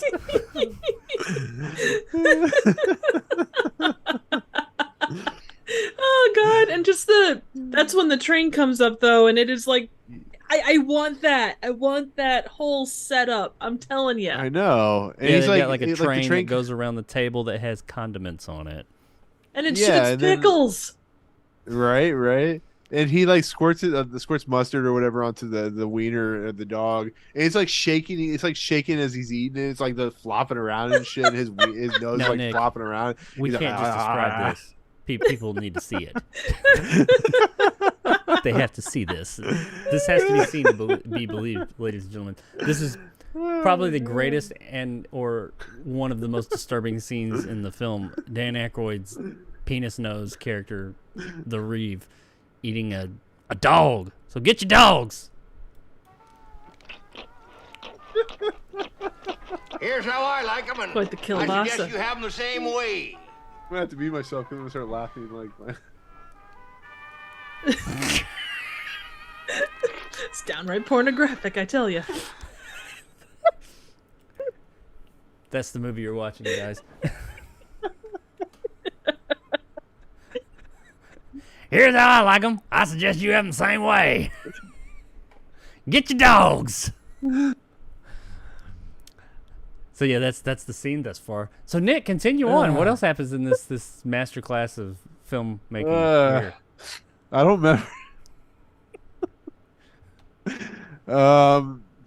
I think don't they get like taken to like their own room or some shit? I can't remember anymore. No, at this point, please continue. the train has a pickle flipper, and it flips a pickle. It flips a pickle, or throws a pickle thrower. I don't know. It's doing something with pickles, and It's a pickle launcher. Let's be honest. a pickle launcher. It launches a pickle at Fausto, Which is great. one of the Brazilianaires, and pops him in the face. And he gets up and he's like, "Clis, I can't do this anymore. Me and my sister, we will not put up with this anymore. We are done. We're leaving." So they run. They make a run for it, and they take off out the door. And of course, everybody gets. Or no, they jump out the fucking window. I think it is. Yeah, right. Yep. And the cousin's like shooting at him and shit. yeah. The female deputy is shooting at him, and John Candy. I think John Candy's character had already. No, he was there. He Yeah. took off after him as well. So everybody takes off after him. He's like pissed through this whole entire thing because he's like he feels like he's being mistreated, which he has an interesting character arc for an individual that lives in this weird fucking world that is Pennsylvania or whatever it is. It's like if Leatherface decided that there was more to him than just, It's like when he cannibalism. cross-dressed when he was cross-dressing. Well, so from there, they jump out the window. They take off, and they get to the edge of the property, and there's the moat we were talking about, full of toxic waste.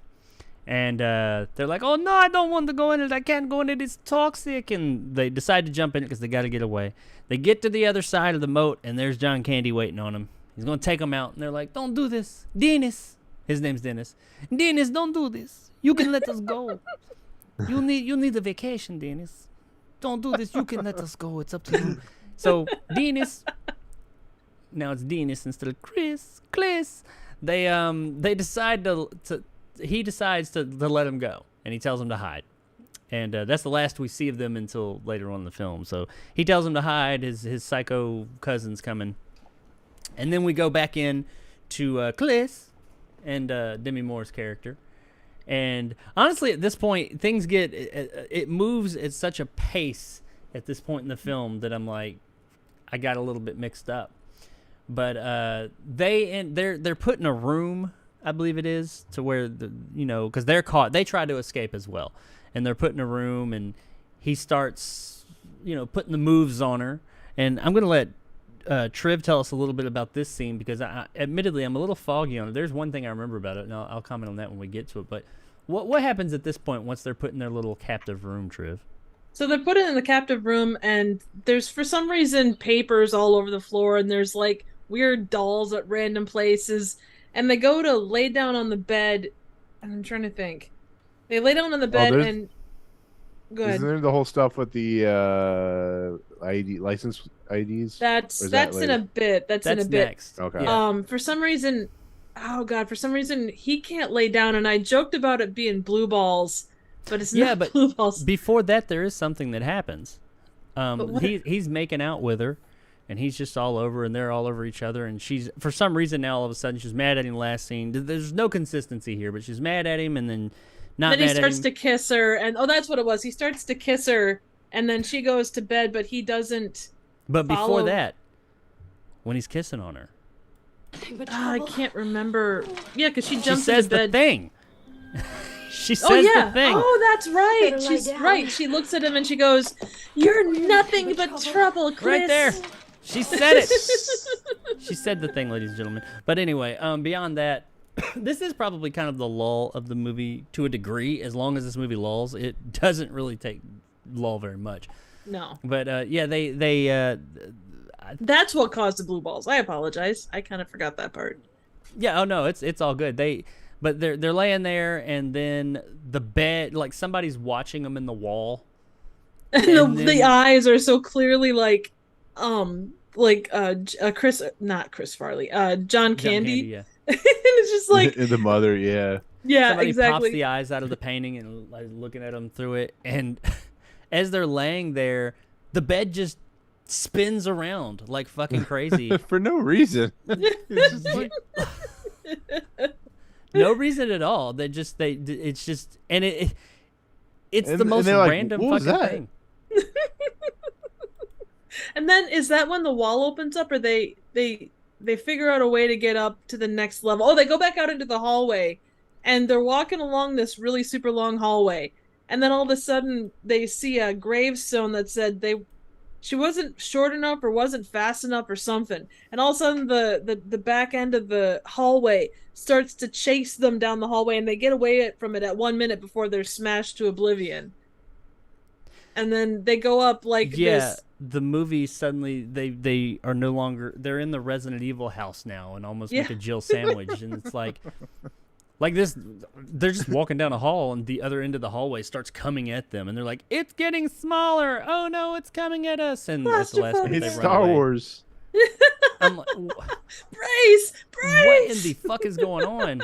And they end up in the wall, I think. Yeah. Well, the question I have, is, how many people have tried to escape that way? Like, do they just like have random death traps in this house everywhere? It's like it doesn't make any sense. Well, it's been around since the 1890s, so they had some time to kind of work out the kinks. Well, they also we kind of glazed over while they end up in the attic actually. And they find a That's bunch what of happens next. they find a bunch of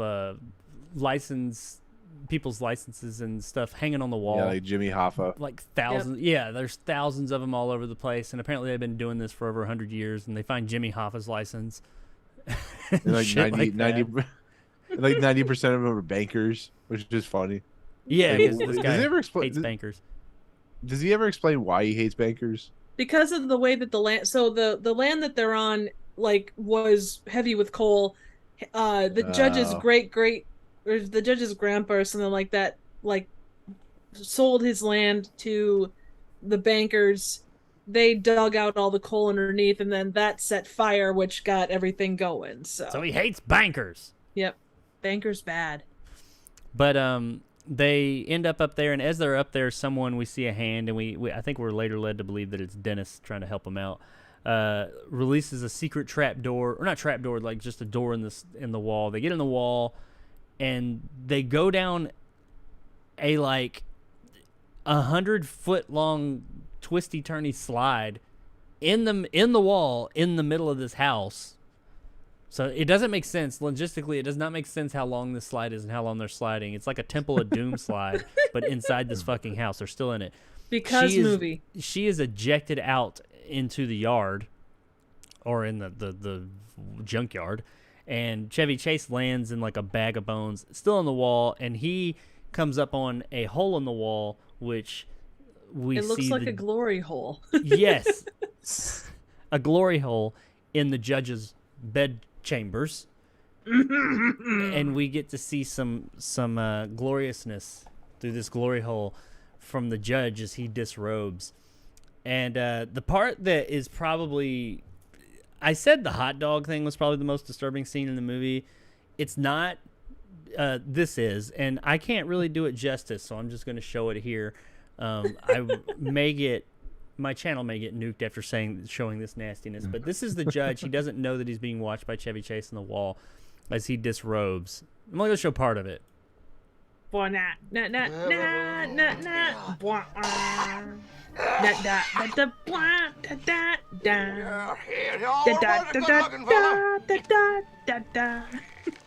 Sorry, striptease music doesn't work. Dun, dun, dun, dun, dun, dun. So yeah, he's good.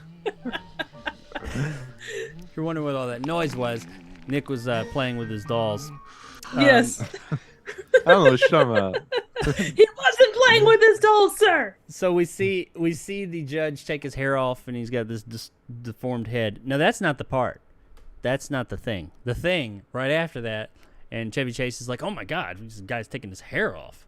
Oh yeah? How about this, Chevy Chase?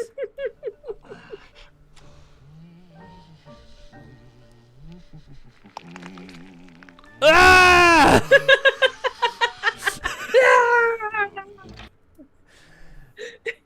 So yeah, that disturbed me as a child, seeing this man take his fucking nose and upper lip off. And You know what? He knows. He knows. He knows. He goes on from there to take off like his fucking leg, and he's getting like all his parts are falling off. But and then he gets in bed. But yeah, we see the judge is not all. He takes the penis stuff. The thing that I really that blows me away about this is one of two things. Either A, that nose, since it's not natural, it's a prosthetic nose, he either chose for his nose to look like a dick, or that's just a real dick that they took off of somebody and put it on his face. I'm going with option 2. Yeah, I am too. It's Jimmy Hoffa's dick. No. I mean, Jimmy Hoffa lives on, I guess. There you go. Why not? We found Jimmy Hoffa. Anyway, we flash out to Demi Moore's character, and she's out in the yard. And Nick, did you make it this far? Do you remember this portion of the film? Wait, say that again. With when she makes out in the yard, and that's when we meet the two characters. Yes. Yes. I'll let you explain it, or I'll let. Actually, you know what? Who would be great to explain that? Triv, how you doing? Let's have you explain what exactly happens here. With Demi Moore? Yes. Well, so she goes flying down the slide and out into the yard, and If I miss something, you guys are gonna have to just remind me of it. She stumbles upon a set of interesting looking people. Like she hears noise in the distance, and like the reveal of the judge, it's kind of one of those things where you see it and then you don't, and then you see it again and you don't. Like you see bits and pieces, and then the glorious reveal of Bobo and Little Devil. They are it's like the worst body prosthetics, but pretty solid heads. But they're a set There of it is. oh my god, they're like a set of twin adult One of them's getting giant accurate. babies, yeah. And like they look like the clown demon thing from Spawn, kind of. Yeah, But absolutely. it's just like they actually speak pretty clearly, but it's just like they're just oh my god, it was just what the fuck.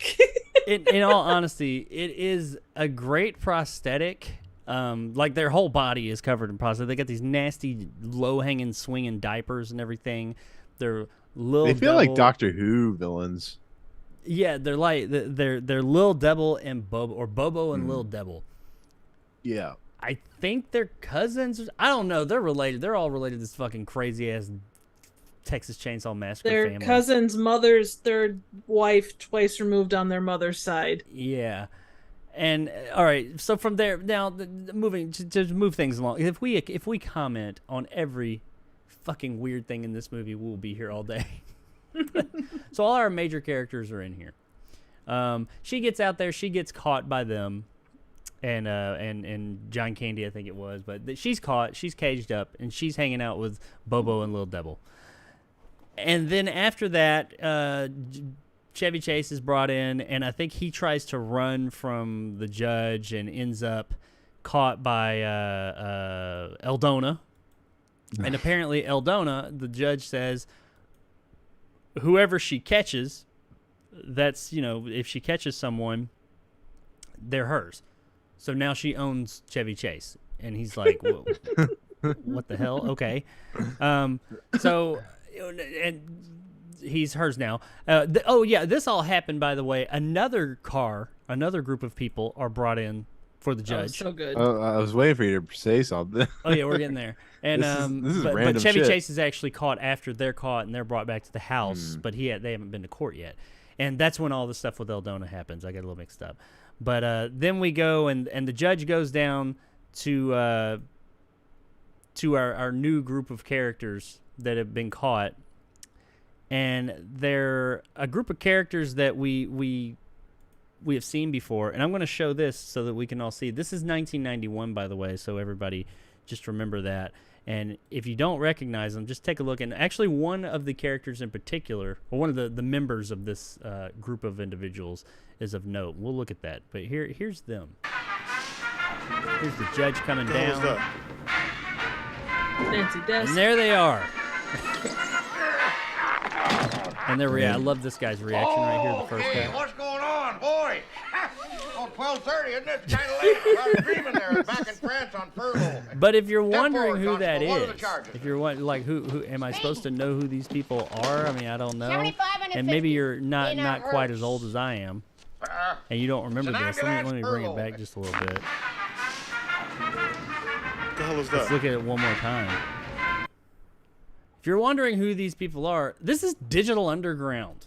And if you're wondering who Digital Underground is, they're the guys, or the main one is the one you'll recognize, that did the Humpty Dance. Remember? The Humpty Dance is your chance to do the hump. That guy, I'm sure you've heard that song, if not, ladies and gentlemen.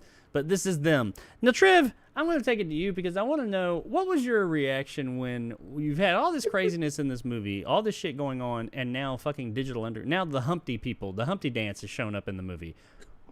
Were you just like at this point desensitized, or what were you thinking?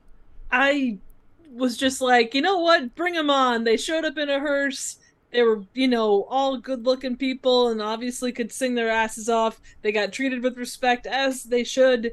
It was just a wow, fucking just what? What? What the hell's going on over here? Yes, that is pretty much what you get. Now, it gets weirder. Moving on from that though, because that's how the movie does. We go on and we see Chevy Chase with Eldona as she puts on a a musical strip. Oh yeah, he's being forced to marry her. By the way. Oh yeah, we get. Well, we're not there. They haven't. He doesn't know that yet, but he gets a. Oh, I thought you said to. I think. Okay. Anyways, no, that's after they leave, or in a few minutes he finds that out. But yeah, he is being forced to marry her. He doesn't realize that he's agreed to marry Eldona, but she does a musical striptease. She being John Candy for him. Thankfully, it doesn't go too far, and he gets called out of the room. And this is when he finds out because it's her special day. He's being married off to her, and they go. They go to do the ceremony, and before that, the judge is let known that, hey, these people. He's like, did they have any contraband in their car? And she's like, they had some musical instruments. He's like, well, bring them in here. Let me see them. And then it just, all the stuff with Eldona happens, and then it cuts back to the courtroom, and this is what it goes with this. Just suddenly, in the middle of the movie. I have to say, as a kid growing up, I had no idea what this was, and now I think this is like the most awesome thing ever. Been all around the world. Well, every movie should have a musical break. So yeah, the movie suddenly goes into a music video, kind of, sort of, because it's a Dan Aykroyd movie, and he's always got shit like this in his movies. But it's Digital Underground just singing, and if you didn't notice, you can't see him. He's right. Let me see if I can get a better picture of him. There's actually a shot of him. Yeah, there is, because right there. Yeah.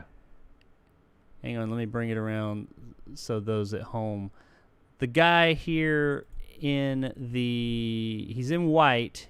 He's got the New York jersey on. Hang on. If you didn't know anything about Digital Underground, here he is. Tupac Shakur. Tupac was a member of Digital Underground before he was Tupac. It's Tupac, but before he was the Tupac that we know. And he is in this movie singing his ass off, saying, all around the world, same song. So yeah, Tupac's in this movie. This is his first cinematic venture, is Nothing But Trouble. I'm sure he was proud of that. I'm sure his mom's proud of that. Dear Mama, I'm in Nothing But Trouble. I have to say something about this, though. Is this not the most random, weird cameo of anything you've ever seen? It's like you have this movie where fucking Daniel Baldwin shows up, and you have a penis nose character, and you have Cliss, and you have all these characters, Demi Moore, and then they have Digital Underground come in. It's like, what the fuck? It's like the movie's already weird as fuck as it is, and then you have Digital Underground, which Digital Underground is what it is, but it's like it's not what the cameo you would think of seeing in this weird ass fucking crazy movie. It's like I don't know, like Run DMC popping up at Freaked or something like that. It's so weird. Oh, that would have been great. But yeah, that's the thing about this movie. By this point, you're sitting here watching it, and all this shit's happening, and you're just like, at this point, any other movie, I would be like, what in the fuck is going on? But with this one, I was just like, yeah, it's kind of par for the course at this point. I'm just, yeah, sure, Digital Underground showed up, and they started singing. Of course they did. Why wouldn't they? But the judge decides that, okay, you guys are musicians. We're gonna let you go, but I need you to help me with something. He wants them to be the band at the wedding. So we get a few other little things happen, and they start to put the wedding on suddenly, and effectively, John Candy's Eldona character and Chevy Chase's character get married. But then he tries to escape, and the judge is pissed that he's doing that, so they take him out. I think actually he runs away. He escapes, and they go outside, and they get Demi Moore's character, and they take her and they put her on this crazy 3-pronged guillotine thing, and say, no, you missed the part where Chevy Chase is thrown into the Mr. Bone Sturber. Oh yeah, because he wants to get away from Eldona. That's how he gets outside. He wants to get away from her, so he gets thrown into the bone stripper, and then it malfunctions right before he's about to get like eaten. So he gets away.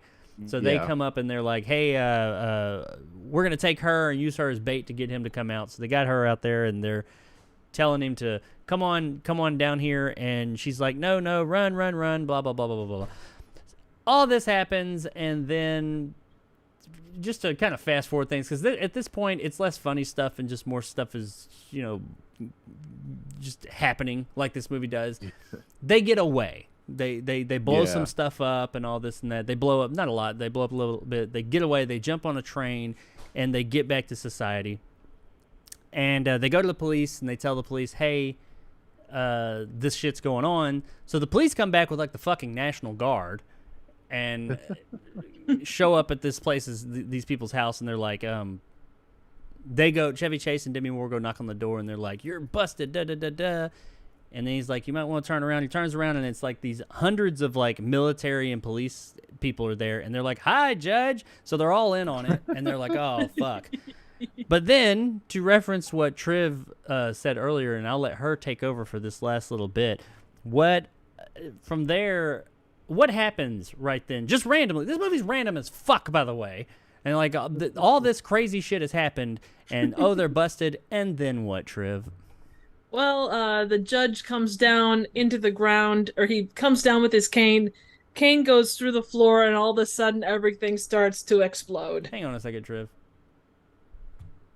I was like, is Triv going into It's the final countdown. I do not know what's going on with this. Hang on a second. Sorry, ladies and gentlemen. It might be everything kind of went south on my end, so maybe it's on me. Whoa! I don't know what in the hell is going on here. Just keep me on audio. It's all right. What? It probably lost my picture or something. Is this a tesseract? I don't know. Probably. Something weird's going on here. Hang on, let's do this. Sorry, ladies and gentlemen. This is some quality. It might be on my end too, cause I cut out there for a sec. And we're gonna. I can't do the rest of the show without showing you it all. Oh, I also while you're trying to fix that, I also like that Adunda or whatever her name is. She like destroys the BMW and stuff like that, and they're like they're trying to drive it and shit. It's just Eldonia. I can't believe John Candy went for it. It makes me laugh. It really does. It was good. It was very, very good. So yeah, it's one of those. So I mean, I can. Do you want me to talk about it, Jake? Yeah, just a second. I got you back. Hang on. Almost got you. Woohoo! I'm back, bitches. Let me bring things into frame here. Everybody's watching this like, I don't think we're supposed to see this stuff. I'm watching the YouTube channel and like Triv, like everything's muted, so Triv's just like. Is everything muted? No. Oh, you're in. Okay, yeah. No, yeah, I muted it so I can't hear like the feedback, but it just Triv's mouth is just going. Okay. You're back with us. I'm sorry. We got her back. All right. Yes, sorry. So yeah, tell us what were you saying there, Triv? So Kane goes down and breaks through the earth. All of a sudden, the apocalypse starts up, and all of the burning that's been going on underneath the surface, like, just blows everything to high heaven. R.I.P. to the multi-story house with the giant-ass slide. That would have been a really great amusement park, style. Oh yeah, 100%. It goes down and down and down. Whole place goes up. Everybody runs away screaming.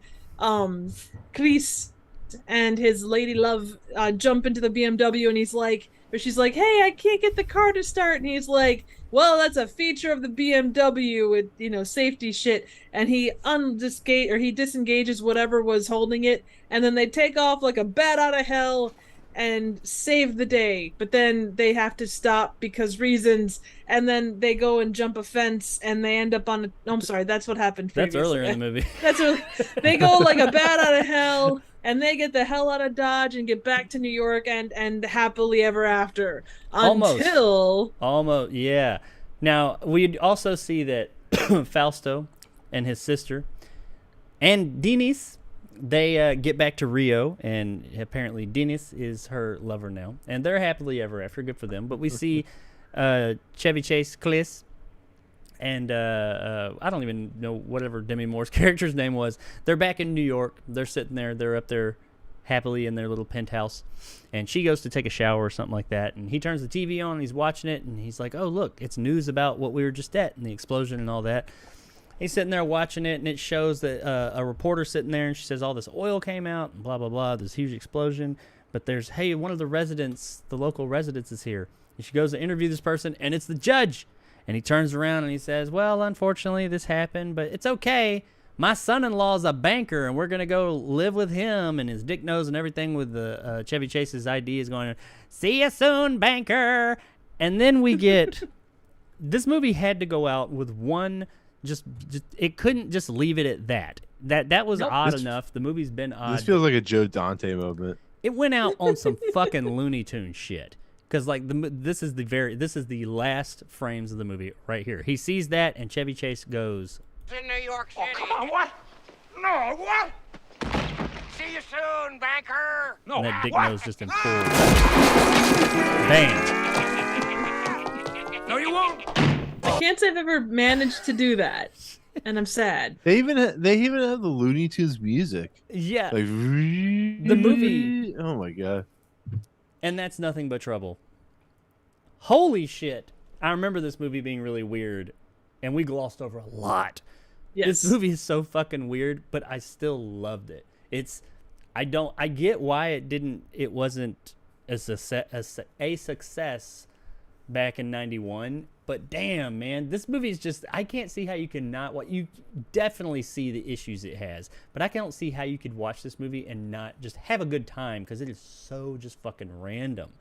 And I know that me and Nick have already talked about it, but Trev, now that you know, unabated, what'd you think of this movie after watching it? You know, it's got a lot of good in it. And I can see it's one of those movies that kind of walks that line between good, bad, and just bad very closely. And depending upon someone's tolerance for it, it could go either way. But yeah, just the amount of weird in this, like you couldn't sit down and not just be amused by what you're seeing. But it's definitely something that is better as a group watch or as a kid, I think. You know, you have to go into it with that idea of, this isn't a normal movie. It's not something that, it's not like Lord of the Rings or, you know, My Left Foot. This is like, you know, it's down and dirty. Do you think would you consider it so bad it's good? Or do you even not think it's bad? Oh, absolutely. No, it's so bad it's good. But the thing is, again, there was, regardless of the drugs going on behind the scenes and all of the, because there was, just looking at the trivia, there was a lot of stuff that went down weird, and you know, with those big talents comes a lot of big personalities, and that can hinder a lot of things if not handled properly. But I mean, the work and the time that went into this, there was a lot of love in this. There was a lot of, you know, Dan Aykroyd's personal experiences played into this a lot. And yeah, it was a ton of fun. Like, if you took a shot anytime anything weird happened, just like anytime the Brazilians called him Clis, I mean, for God's sake, you'd be drunk in 5 minutes and be even more ready to have a great time. So, no, it was fun. I don't think I have the fondness for it that you guys do, but Freaked for me was kind of that pinnacle of just like, what the fuck awesomeness. So it's a little bit less of that with this than what Freaked was, but it still is very high up there. And yeah, it was a ton of fun. It was a great watch, and I will definitely catch it again. And it does. I mean, it holds. There's some nostalgia for me for it. Oh, but yeah, you're right. Freaked is just fucking out there and fucking weird. This movie's out there too, but Freaked is goofy as fucking. Just like they just said, "Hey, ideas, just do them. Just do Right. it." This one, I feel like I think that this one, its issue would have been its downfall. Its charm is its issue. Its issue is that Dan Aykroyd was allowed to make this movie after Ghostbusters because he was Dan Aykroyd, and they're like, sure, Right. make whatever you want. And there was nobody holding it, nobody there to reel it in. And we complained about studios coming and like having too much control, but this is what happens when there's none. Because they did, they just were like, just do what you do. And by the time they realized shit's going south, it had already left. It had gone south. And there was nobody there to at least somewhat reel it in. However, on the flip side of that, if there had been somebody there trying to reel things in, it probably would have lost some of its what charm it has and not been this weird oddity that it is. But that's Right. where I stand on it. What were you saying, Nick? Oh no, I was gonna say it's funny how Chevy Chase knew this was gonna be a disaster. He did it anyways, and he did it for his friend Dan Aykroyd. He was still a dick to Dan Aykroyd. That's what the funny part about the whole thing is. Like, he knew this movie was gonna be like the worst film he ever did, which is absolutely not true. This is nowhere near the worst film he's ever No. done. And Yeah, it's he's in just Funny Farm. it's funny. Oh Yeah. shit, yeah. Oof. Oof. Or that one with Goldie Hawn, whatever that movie was. But yeah, no, it's a movie with a lot of promise. It's a movie with a guy like Dan Aykroyd, who's a weirdo to begin with, who just was overwhelmed with everything. They talk about how it could have been John Landis, or it could have been all these types of Joe Dante or any of these directors, but they saw the script and were like, no. Even John Hughes was like brought aboard to do this. He's like, I'm not doing this. And it just shows you that this movie was just, it shows Yeah, you because that Dan Aykroyd Aykroyd wasn't was going to originally ill-equipped. direct it. No. No, he Well, was he was starring it. He finally Yeah. did because nobody else would. Yeah. How do you think this would have done if it had been given to, like, say, John Waters? Oh my God. There would have been a lot more shit eating. Well, yeah. I mean, that goes without saying. But because when I was watching this, that's the tone that I got, was the randomness of it. It almost felt like it needed someone like that has the vision with really weird shit. Because I do think that from what I'm seeing on this, it was meant to be kind of an out there movie from the start. Yeah, it would And have it been set was- in Baltimore, lots of shit eating, and Divine would have been there. But beyond that, yeah, Divine would have been Eldona Yeah. instead of John Candy. Well, yeah, but that's nothing but trouble, folks. And me, myself, personally, it's a flawed movie, but it is absolutely worth checking out because it is just so, being a studio movie too, I think is something that does it, that is just, Oh, yeah. you're not used to seeing this level of fucking out there and just unabated craziness from a studio flick. And there is a lot of money. It's a quality, it's got, the money is on the screen. It's got a lot of fucking money on there. And it went way over budget, and you can see it, but it's, I can't call it a good movie, but I can call it a really fun movie that I enjoy. And I hope you guys enjoyed it too. Alrighty, well, that's the end of the show, ladies and gentlemen. Ran a bit longer, like an hour longer than I wanted it to, but is what it is. We had stuff to say. As far as like to wrap things up for me, check me out on all my places that I'm at. That if you're here watching this, you're already on my channel, so hit like and subscribe, and check me out on my socials on Red Neville 2 at Twitter and Facebook and Twitch and yada yada yada, all that stuff. Sound or audio boom. Yeah, audio boom. But also, this week's stream I will be doing a stream Wednesday evening, and it will be my final Retro Wednesday stream. So check that out. I can't say we're gonna do anything big, but I'm gonna be on there doing it. It's not my final stream, but streams will be happening at a more per week basis, like scheduled basis. I know I will for a fact do some extra streams earlier this week. I don't know when, daytime, evening, sometime. I just know I'm going to have some free time in the early parts of the week, so I'll probably stream at least one other time this week, depending on my workload. What it'll be, who knows, but it'll be happening, so keep an eye out for that if you're interested in those things. Our next show will be Wednesday at 12 Pacific, 3 Eastern time, and I have no idea what we're going to be talking about as of yet, but it's coming. But let these two fine individuals tell you about their stuff. I'll let Triv go first, being our guest and the lady of the cast. Triv, Aw. tell them about your places that they can find you and what all you have to offer. Well, if you're looking for a good place for popcorn, definitely stop by Trivial Theater. Along with that, you can also find a fine selection of random, obscure, and straight-up bad movies for your viewing pleasure. We don't have Spatula City as a sponsor yet, but we're working on it. Sorry, that was really random. Anyway, you can I like it. Yeah. So next I was up gonna for me, say oh. you're really a lot better at this than me. I But think hey, both you, of us, you made a Jacob. Spatula City reference, and I love Spatula City. Spatula City, Spatula City, Spatula City. If you know, you know. Absolutely so. And if you know that reference, you will definitely enjoy my channel. So up next is a absolute crazy movie, actually quite a bit in the vein of Nothing But Trouble, called Forbidden Zone. So keep an eye out for that on Monday as you get the chance to check it out. You can also find me on Twitter at Trivial Theater. Well, absolutely, everybody. Definitely check her channel out. She is nearing 1,000 subscribers, which is a big milestone for any YouTuber.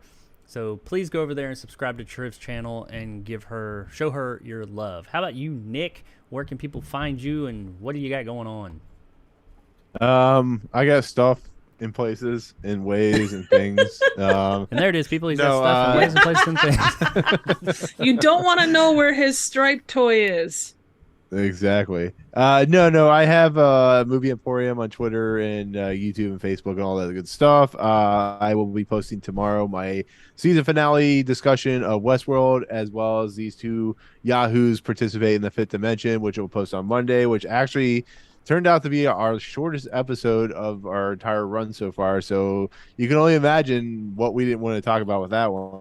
But look out forward to that. And then I don't know if it'll post before the next episode, but I am going to have a review for Beast next week, the Idris Elba movie. Yeast? And that's about it. Yeah, yeast. You know, What the fuck is yeast? the thing about baking bread. Oh, Beast. I'm sorry. The one with Beast. Idris Elba. Okay. Yeah, he's a bread maker. Yeah, it's called yeast. Well, hopefully Rising. it A lot makes more lots sense of now. bread. Well, alrighty, ladies and gentlemen, that's where you can find us. That's what we got going on. Check us out, and we'll be back here Wednesday. Nick and myself will be back Wednesday at those times I said. And thanks to everybody who showed up today. Everybody in the chat, Magical Antonio. I saw Caden show up for a little bit. And anybody else who did, sorry, whenever I have an extra person on here. Fright Films, you were here too. I had a lot more stuff to manage down here. Didn't get to look up at that. But yeah, that's that. That's the show. Episode 10 in the can. Episode 11 coming on Wednesday. Hope you guys had a good time. Thank you, Triv and Nick, for showing up and contributing. And we will see you guys Wednesday. Or maybe before if you come to my stream. Bye-bye. Bye.